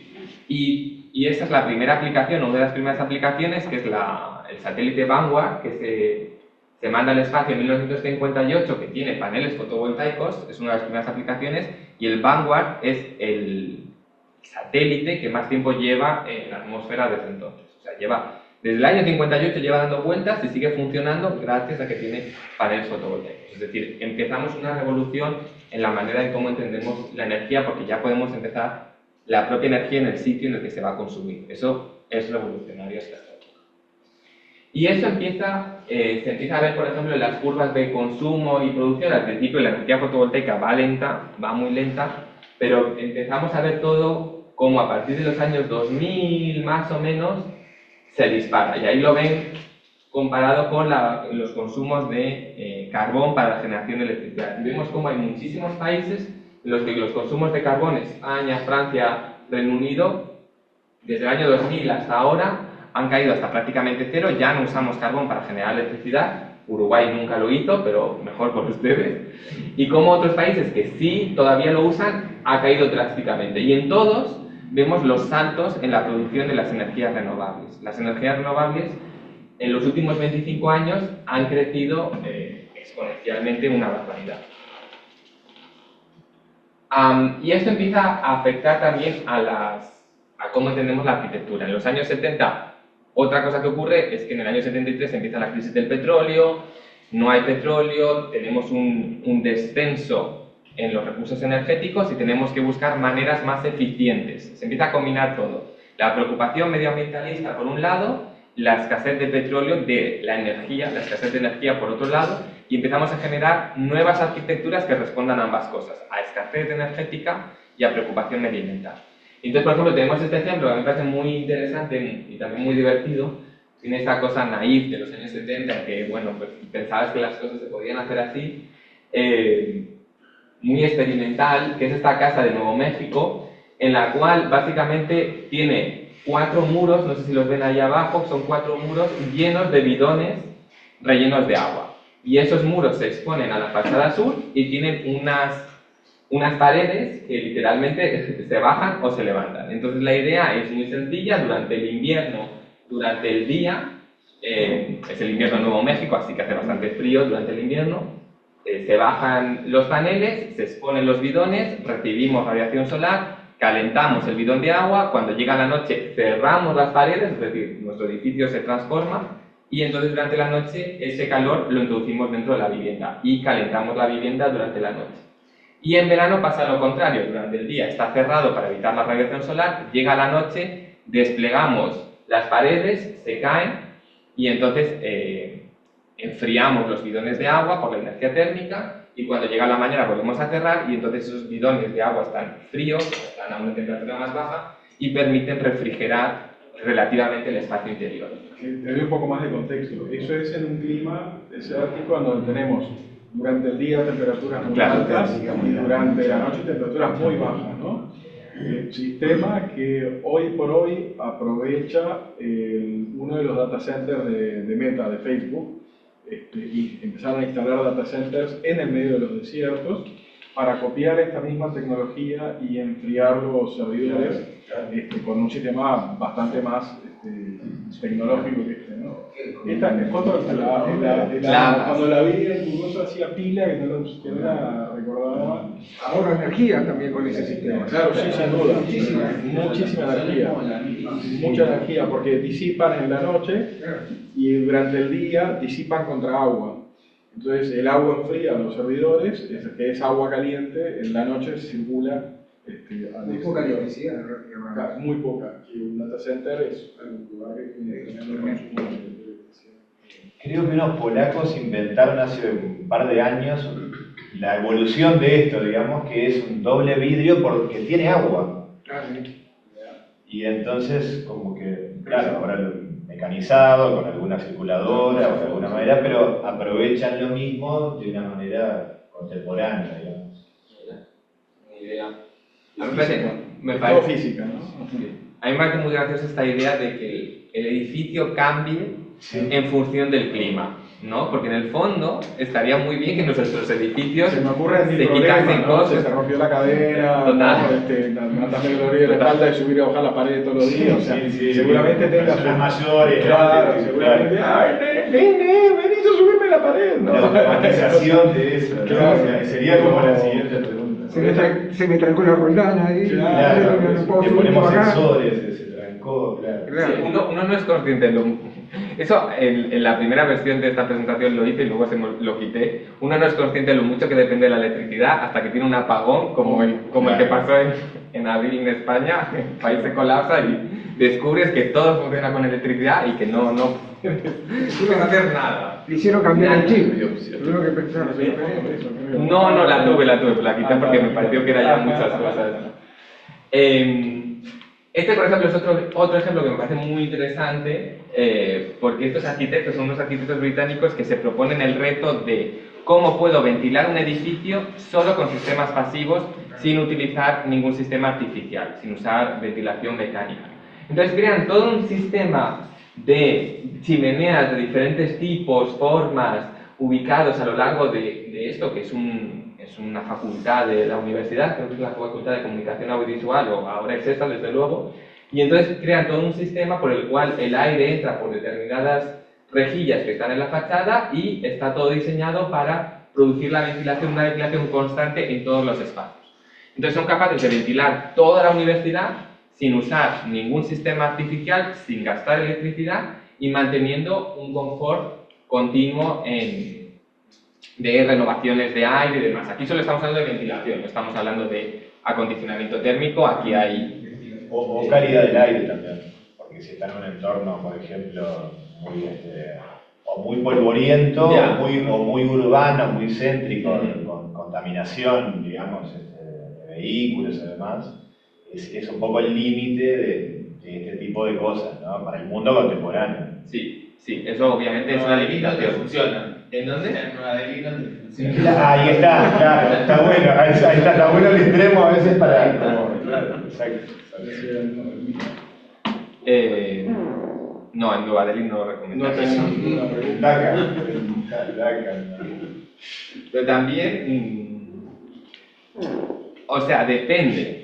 Quiero decir, no lo recomiendo, pero ¿qué es mejor? ¿Tener un aire estancado de Nueva Delhi en un espacio y no moverlo? ¿O tener una renovación de aire, aunque sea del aire de Delhi? Claro, Es mejor tener una renovación del aire de Delhi, por muy contaminante que sea, que no tener un espacio que, aparte de ser aire contaminado, Más CO2. más CO2, etcétera, Pues etcétera. tienes razón. Exacto, porque es el mismo aire que lo estás respirando encima. Entonces, obviamente, no es lo mejor, pero es una mejora. En Manchester también hay Greg Keith, de apellido del arquitecto Keith, desarrolló también mucho el tema de las chimeneas solares. Hay unas fotos de una arquitectura muy ladrillera, lo único que hizo fue pintarlas como de colores. Ah, Pero sí, en Inglaterra sí, hay una cantidad sí. de búsqueda de esto de las chimeneas solares. Y Dani, y otro límite es la variabilidad de uso también. No es lo mismo que haya 3 personas a que haya un evento con, no sé, que este tipo de cosas, no, claro, no tienen la velocidad variable, digamos, ¿no? de sistemas más sofisticados para poder atender, digamos, el gradiente de uso del edificio. Claro, o sea, yo creo que muchas veces no vamos a ser capaces de solucionar todos los desafíos que tenemos solo con estrategias pasivas. Es muy difícil, sobre todo teniendo en cuenta pues que los edificios no siempre van a tener la orientación perfecta, no siempre todo va a estar en el sitio que queremos, no siempre todo va a funcionar como nos gustaría, entonces no siempre. Pero las estrategias pasivas siempre van a poder reducir drásticamente nuestros consumos energéticos. Y eso es fundamental. Construye un edificio al lado de otro edificio y eso también nos afecta. Claro, obvio. Entonces, Cambia el ecosistema de ventilación. Entonces no siempre podemos hacer el edificio bioclimático perfecto con todas las estrategias perfectamente puestas en lugar, etcétera, etcétera. Pero sí podemos, desde la bioclimática, desde la arquitectura sostenible, por lo menos ayudar a que esos consumos sean lo mínimo posible. O sea, revertir esa historia energética que viene depredando, ¿no? Revertir ese derroche energético y empezar a reducirlo a un mínimo. Sí. Ahí te puse una, que es la de Barcelona. Sí. Este es un estudio que me resulta súper interesante. Si no lo conocen, yo les animo a que lo conozcan porque tiene este proyecto, que es el que les voy a hablar, pero tiene decenas, y todo es una búsqueda continua de aproximaciones a la sostenibilidad. Entonces se llama Nexe Architects, que es un estudio de Barcelona, y este, por ejemplo, es un proyecto que me gusta mucho, que a mis alumnos les he puesto, ya sé que lo conocen, pero es un proyecto en que hay una rehabilitación de una antigua zona industrial, que son unas cristalerías, en Barcelona, y hay que convertirlo en un centro cultural. Entonces aquí lo que se introducen son unas chimeneas solares para garantizar esa ventilación, y entonces empezamos a ver cómo la arquitectura bioclimática genera arquitectura, es decir, cómo empieza a generar la forma de la propia arquitectura, es decir, empieza a leerse claramente cuáles son las estrategias, aunque incluso no las entendamos del todo, entendemos que algo está pasando y que tiene que ver con un acondicionamiento térmico pasivo. Entonces, bueno, el edificio se resuelve de una manera bastante sencilla, porque sobre todo se resuelve en verano. El edificio está dentro de las fachadas históricas del edificio y dentro construimos el aulario. Entonces generamos como dos espacios amortiguadores en los dos extremos, que son los espacios que están en sombra, que reciben el aire exterior, que se templa porque pasa por una zona de sombra y luego entra dentro de las aulas. Y luego, si pasas a la siguiente, hay todo un sistema en el cual a través de los patios ese aire entra en cada una de las habitaciones, en cada una de las aulas, y luego cada una de ellas tiene un sistema de rejilla que va reconduciendo todo ese aire hasta la chimenea solar. Y estas chimeneas solares tienen esta doble superficie, tienen un vidrio que está expuesto, que es el que recibe el calor, que refleja en una superficie que está de un color oscuro, de tal manera que ahí se genera muchísimo calor. Entonces eso genera una situación de tiro, el aire caliente asciende muy rápidamente y al ascender muy rápidamente es expulsado y es reemplazado por aire frío. Entonces hace un efecto de succión que introduce aire frío continuamente, o aire más templado, sí, tampoco diríamos frío, pero aire más templado dentro y evacúa el aire caliente que se ha producido por el calentamiento de las personas respirando, etcétera, etcétera. Entonces es un sistema muy sencillo y también a veces un poco contraintuitivo porque calentamos el calor, que a lo mejor diríamos, pero calentamos el calor, calentamos el aire y buscamos cómo estas chimeneas solares reciban el máximo radiación posible, la ponemos de vidrio, lo ponemos de un color negro, porque lo que nos interesa es que haya el máximo diferencial de temperatura para provocar la máxima succión y la máxima extracción de aire posible. Es un concepto interesante que tiene que ver con usar la energía del sol como motor para mover el aire. O sea, en vez de poner un extractor eléctrico a retirar aire, esto funciona naturalmente y produce una ventilación permanente. Está buscando la máxima retracción de la parte del máximo movimiento del aire, ¿no? El sí, tiro, pero no, pero en los vidrios negros es la máxima retracción que pueda irradiar el calor, ¿no? En realidad es un vidrio y atrás del vidrio una superficie negra. Sí. Mirá cómo está en la foto. No, ahí está, sí. O sea, ahí se ve el vidrio y detrás se ve la superficie que es aluminio de color negro y entonces ahí se produce esa cámara de aire. Hay una cámara. Hay una cámara de aire, exacto, y esa cámara de aire, claro, es un efecto invernadero. Es un efecto invernadero puesto sobre superficies inclinadas. Entonces, ese aire se calienta muchísimo y luego ese aire es recogido es recolectado en el centro por la parte superior de las chimeneas solares. Las chimeneas solares, muchos de los otros ejemplos que hemos visto, son más una chimenea, o sea, lo que es un conducto vertical, etc. Esta es un poco más interesante porque empieza por una pirámide y acaba convirtiéndose en una chimenea, entonces, bueno, hay como, precisamente para ser capaz de tomar aire de diferentes aulas y cómo ese aire se va colectando en una superficie, en una pirámide, y de esa pirámide llegamos al vértice de la pirámide y es expulsado O sea, por la la parte pirámide superior. es de vidrio y abajo de aluminio. Sí, correcto. ¿Y la chimenea de qué es? La chimenea es también de vidrio y la parte de arriba también es de aluminio, precisamente para lo mismo. Si pasas a la siguiente, la parte de arriba, toda la línea naranja es vidrio.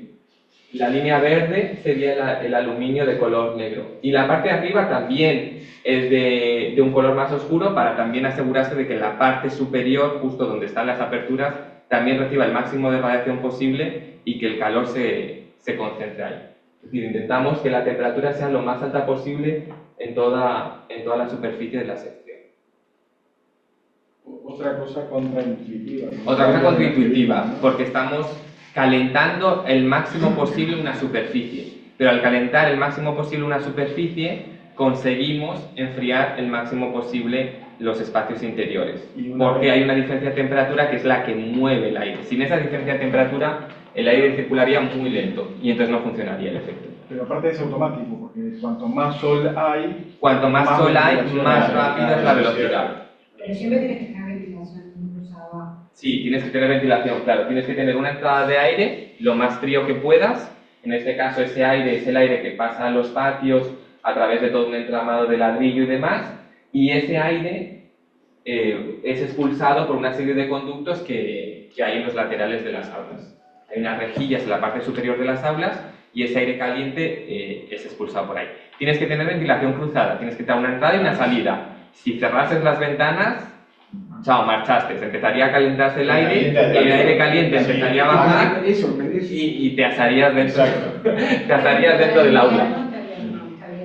En invierno, en invierno se cierra, exacto. Si pasas al anterior, Al anterior, ¿no? sí. En invierno, bueno, ahí no se ve mucho, pero en invierno la salida se cierra y entonces entra el aire y el aire se queda ahí y se calienta. Entonces, la estrategia no es tan buena porque es diferente, pero bueno, usamos ese espacio como el amortiguador que recibe radiación solar y que evita que el aire frío golpee directamente ahí lo que hacemos es que el aire no está tan frío y que entra un poquito más caliente y cerramos la chimenea para evitar que el aire escape.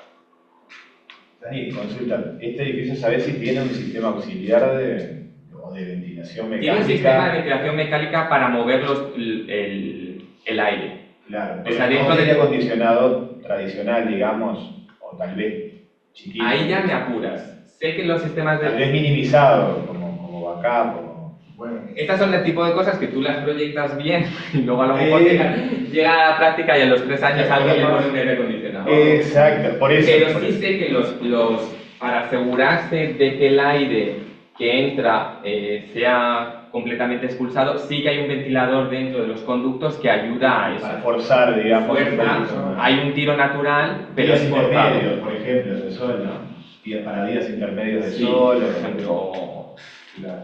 o hace calor pero está nublado, Está entonces, nublado, por eso. entonces ahí ya no tienes radiación solar, entonces se te está calentando pero no se te está calentando de una manera óptima, Exacto. cosas así. Pero sí, hay un ventilador, eso Si seguro. circula más rápido, la chimenea esa tendría menos calor porque expulsa más rápido el aire. Entonces, con el forzador estarías controlando la temperatura del escape en la salida, ¿no? Exacto.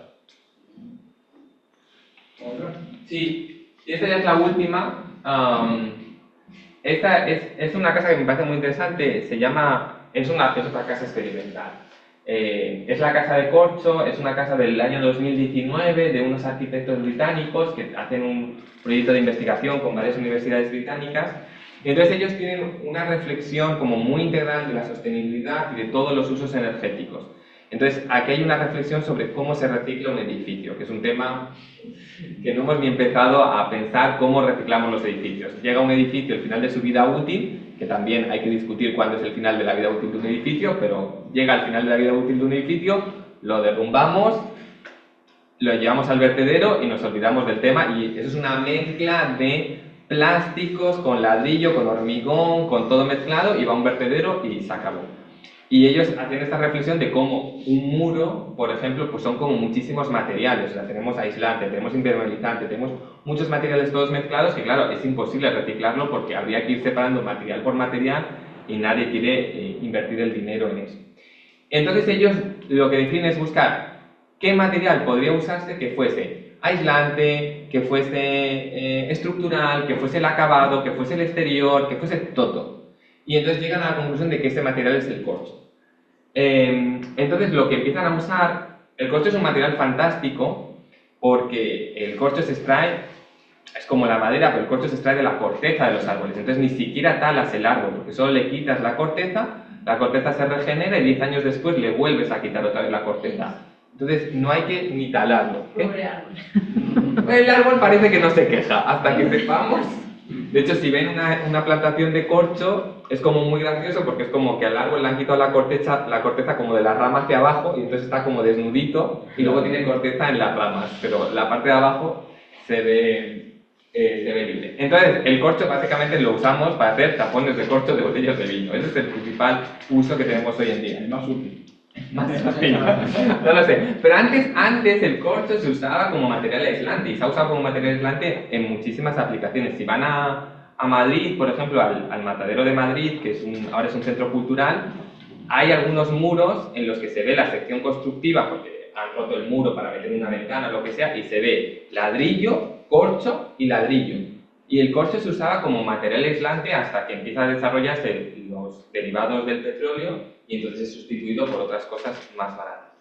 Entonces, con los restos claro, cuando uno agarra una plancha de corcho, hace como 4 agujeros, saca 4 corchos cilíndricos y luego le queda todo el resto, que no se usa para nada. Entonces, con ese resto de corcho se tritura, se pone en presión, el corcho tiene sus propias resinas, porque al final no deja de ser la corteza de un árbol, y cuando se le aplica calor, esa resina se derrite, cierra el conglomerado y puedes generar bloques de corcho como estos. Entonces, solo es corcho, no hay pegamento, no hay ningún otro producto químico, es solo corcho presionado con temperatura. Y con eso puedes generar los bloques. Y entonces es un material que puede ser usado estructuralmente por propia gravedad porque funciona, es un material que es 25 centímetros del mejor aislamiento térmico que puedes hacer, solo aislamiento térmico, la energía térmica fantástica, la transmitación térmica fantástica, condicionamiento acústico fantástico, todo. Y con eso construyen todo el sistema. Entonces, ya son como ladrillos, pero ya mortero, ¿no? Sí, no. Ahora pasa la siguiente. Son ladrillos completamente encajados uno encima del otro. Cada ladrillo tiene una sección irregular. Encastrada, exacto. Y entonces no tiene mortero las puntas, son solo por pura gravedad. Es verdad que para hacer cada uno de los bloques hay como unos videitos en YouTube, si quieren lo buscan y demás. Tienen que agarrar como un robot de estos que se usan para hacer coches y al robot lo ponen a cortar los bloques de corcho en todas las direcciones. O sea, hay un laburo aquí complicado.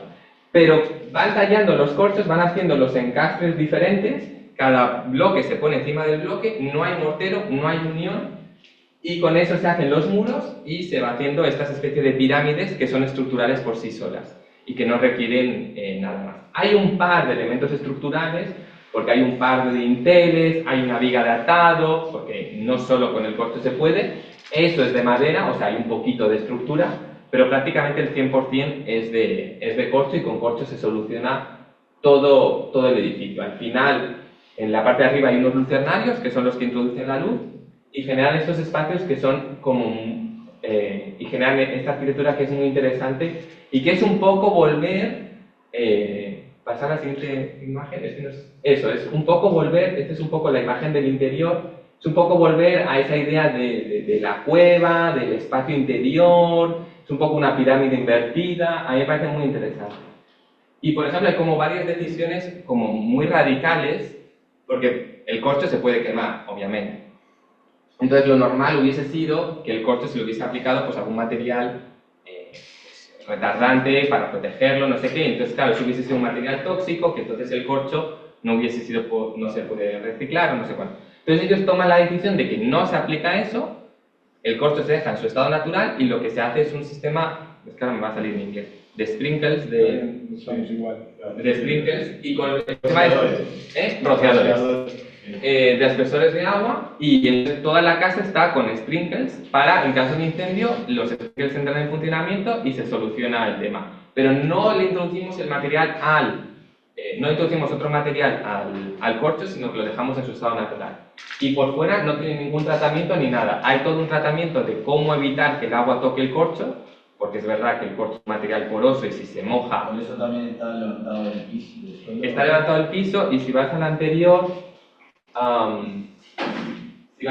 por ejemplo, ahí se ve, hay toda una serie de pequeños elementos de madera para evitar que el agua toque, hay como todo un diseño de los de las canalizaciones, etcétera, etcétera, hay como todo un intento de que el corcho no se moje. Si el corcho se moja, no pasa nada, porque por eso tenemos botellas de vino y todos saben que el corcho se moja, pero es verdad que si el corcho se moja durante mucho tiempo, pues al final es poroso y acaba entrando. Entonces, no... De todas maneras, este corcho es mejor porque es un corcho que ha sido comprimido con calor, entonces es mucho más impermeable que lo que sería un corcho de una botella de vino que no es tan impermeable. Y aún así, todos saben lo impermeable que es un corcho de una botella de vino, lo haces así. Aunque la tuvieses así tres semanas, no va a gotearte el vino. Y está varios años. Y está varios años y no gotea. Sinfonía, ¿no? Como era, le hacemos la propaganda. Preludio. De Bodega de Icas.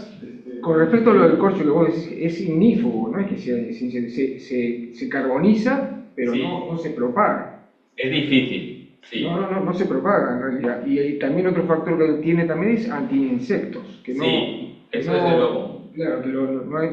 Que la madera no tiene. Entonces esas son otras ventajas más que tiene para la duración del producto. No sé qué tiempo útil le dan a esos bloques que le dan. Ellos Tiene que tener opinan, como 20 años por lo menos, como mínimo. que es infinito, los arquitectos. Lleva desde el 2019, es pronto para saberlo, No podría decir. pero La corteza de la del cornón. sí, Claro. total. En Atlántida, en la plaza principal de Atlántida, todos los árboles que rodean. ¿Se acuerdan un monumento que había que era como una cantidad de bandejas que habían cambiado? ahí. Toda esa plaza, todo eso son alcornoques. Sí. No sé si alcanzan para una casa, pero. ¿Querés dónde sacar? Y luego la casa pues no tiene nada más, tiene electricidad, tiene fontanería y no requiere ni... Es verdad que es Reino Unido, entonces sus necesidades de aire acondicionado son diferentes, pero no requiere aire acondicionado y no requiere calefacción. Tiene una chimenea pequeña en el centro, creo que no sale ninguna foto, y con eso se mantiene todo. Tiene piso es la de última. ingeniería, piso de ingeniería de Barraca Paraná. Es pintable. Ahí está. Entonces, esos son los sprinklers que les comentaba antes, con los que se rocía el agua. Ahí lo ven, ahí en la izquierda lo ven más claramente, ese es uno de los sprinklers. Esa es la chimenea, la única fuente de calor de toda la casa, y ya está. Y tiene los lucernarios arriba que introducen la luz cenital en el espacio. Si la ven en vídeo, yo se lo recomiendo porque es muy interesante, se ve muy linda. Y es el primer edificio que reclama que ha consumido menos CO2, o sea que su balance energético de CO2 es negativo. Es decir, que no ha producido CO2 para ser producido, sino que al revés, ha retirado CO2 de la atmósfera tiene un balance negativo cero. Tiene un balance negativo, perdón, si me entero. ¿Alguna pregunta? ¿Algún aporte? El producto, el corcho es natural, entonces tiene mejores propiedades que cualquier componente que se haga químicamente. Entonces, así por eso es que no tiene mejores, pasa todas las barreras de los sistemas de aislamiento y de todas las funciones. Total. Pues eso es por mi parte todo. Espero no haberles aburrido. Yo creo que se merece un aplauso.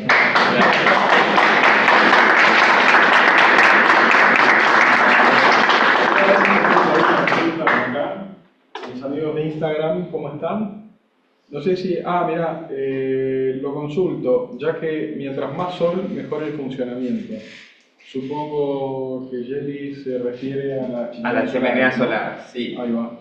Claro, es lo que hablábamos antes. Cuanta más radiación solar recibimos, mejor funciona el sistema. Más rápidamente somos capaces de evacuar aire caliente y introducir aire frío dentro del espacio. Perfecto. Bueno, a todos los que están en Instagram los invitamos a seguir conectados para ver las próximas noticias, sumarse a los que sean arquitectas y arquitectos que les toquen estas cosas. Dani es uno de los profes del diploma. Empezamos el 6 de abril y bueno, les pido el mensaje directo, ahora un ratito les mando el link. Gracias por acompañarnos a los que están en Instagram. Y bueno, y a ustedes, nada, tenemos la posibilidad de hacer más preguntas y de distendernos un poco. Pero bueno, la idea era tener la oportunidad de Dani, que esté en Uruguay, que nos acompañe. Dani es uno de los profes en el diploma de arquitectura sostenible, que en realidad lo puedes tocar, se lo tenés que cantar en serio. Es real, Claro, es real. No era ahí. Mis alumnos hasta hoy Pero no me habían aparte, visto en persona. claro. No soy inteligencia artificial. Eso. La OR tiene recursos, pero no tantos todavía. Pero aparte hay que decir que al horario del curso, del diploma en Uruguay, son las 12 de la noche en España. Entonces, estábamos viendo a un Dani como con 5 horas más de lo que lo estamos viendo ahora. O sea, así que nada, eso también es re importante.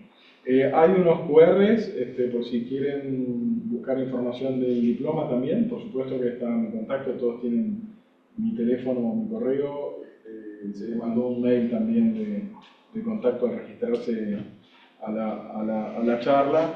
Y después les vamos a compartir a los que estaban, a los que asistieron, a los que se registraron, también la presentación. Y la idea es nada, que quedemos en contacto y que aquí tiene una frase que ahora no me sale, decí la voz, la ola, ¿no? La ola, se viene la ola, ¿no? ¿Cómo es? Bueno, que esto es como una ola Ahí va, sostenible, ahí va. ¿no? Es un cambio de paradigma bastante profundo, porque, como bien decía Dani, todavía los edificios se siguen haciendo con sistemas de HVAC, digamos como se llama, de estilo mediados del siglo XX, ¿no?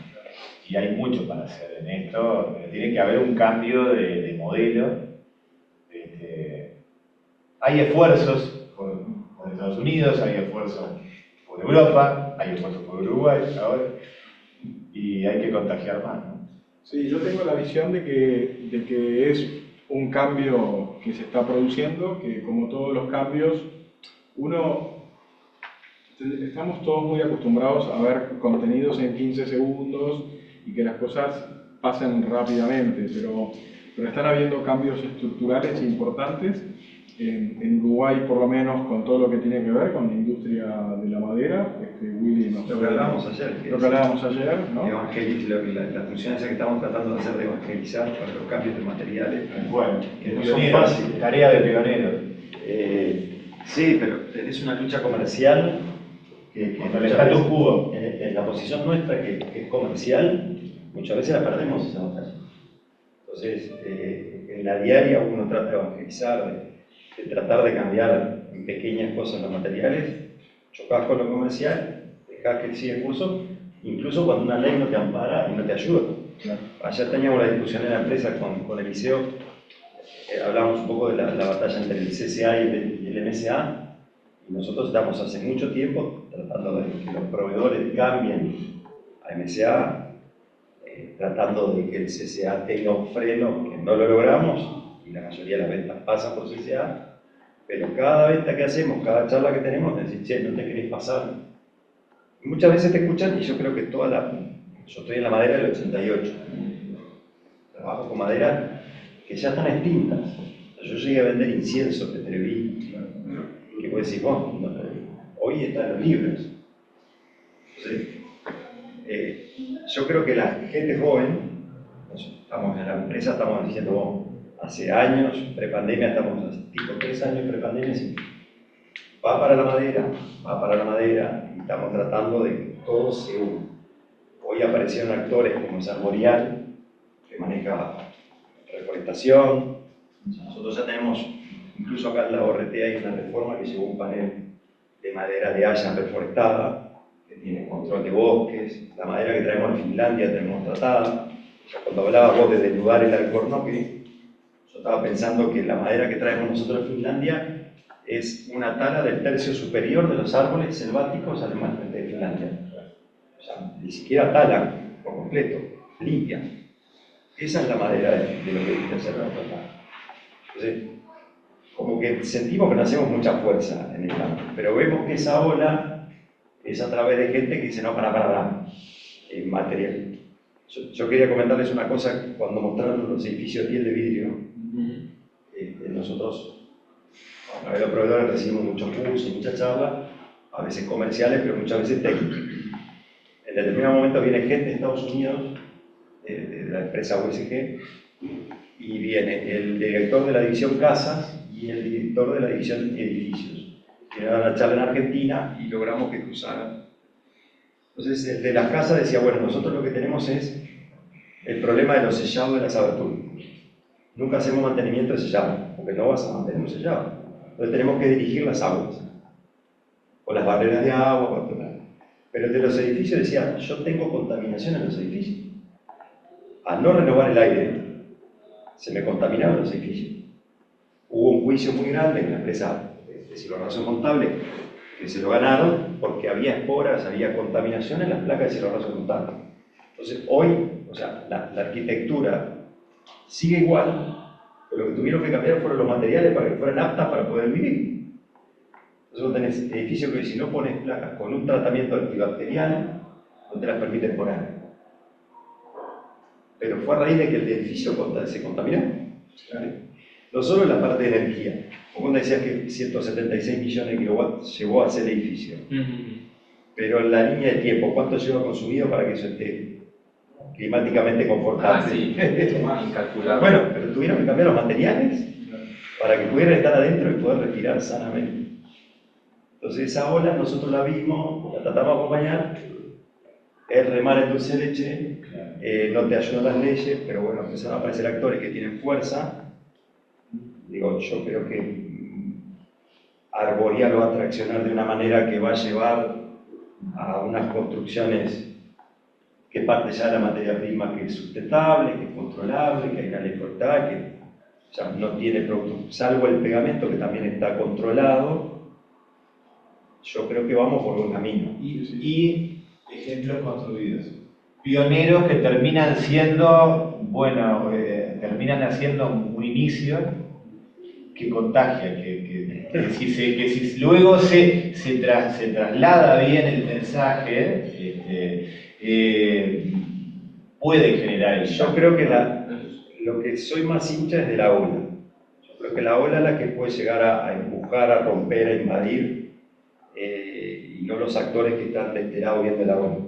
Entonces, si siguen, nosotros le decimos en la barraca a los gurises jóvenes cuando van a preguntar por materiales o algo, o hijos, ya tengo segundas y terceras generaciones de clientes, ¿no? Entonces a los gurises chicos les digo, dejate de probar con la madera. Proyectar madera, hagan todo en madera, porque necesitamos que se generen proyectos en madera y eso va a ayudar en todo.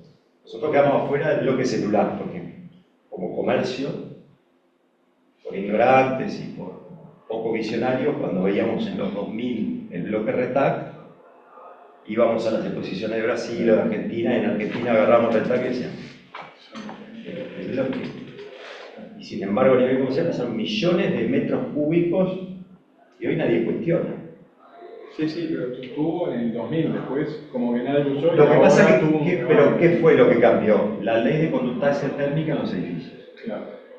Que no, digo, para eso tenían que hacer muros en los edificios así.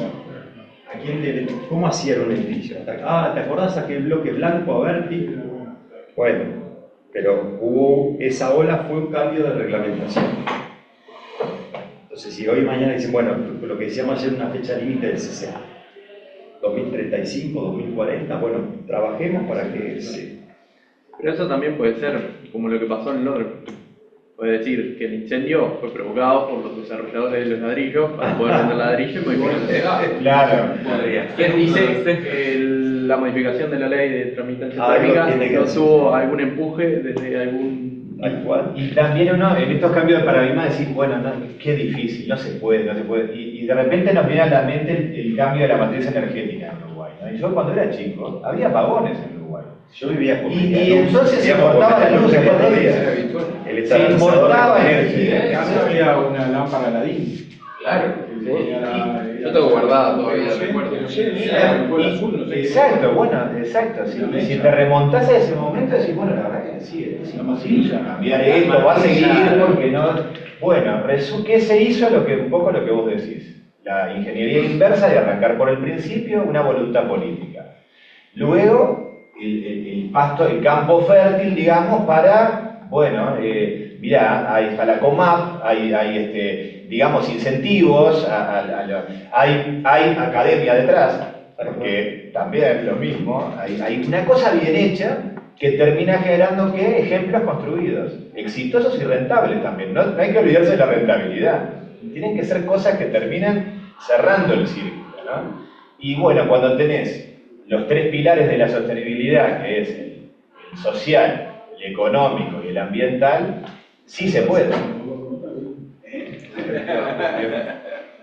Aprende... Ah, ya no está en... No, ya no está. Bueno, Aprendió el Hay buenos profesores. nosotros vamos a ir a tomar algo, que ya hay varios que se van a sumar, están absolutamente todos invitados a sumarse, cada uno se paga lo suyo. Por la duda de eso. Sí, la orden. La orden empieza. Esto es algo yo te puedo invitar. Mirá que Diga igual, ¿no? Aclaro por la duda. Nos vas a guiar. Claro, nosotros vamos a ir a comer ahí arriba. En la fiesta del fin de año pasamos hambre con Agus, ¿no? Nos quedamos esperando, unos bebecitos, algo. Nada, pero eso no me lo tienen que reclamar a nosotros, eso hay que hablar allá. Mirá, Una gaviota, ¿viste? Che, Andrés, ¿te animás a dejar de grabar? Se está grabando.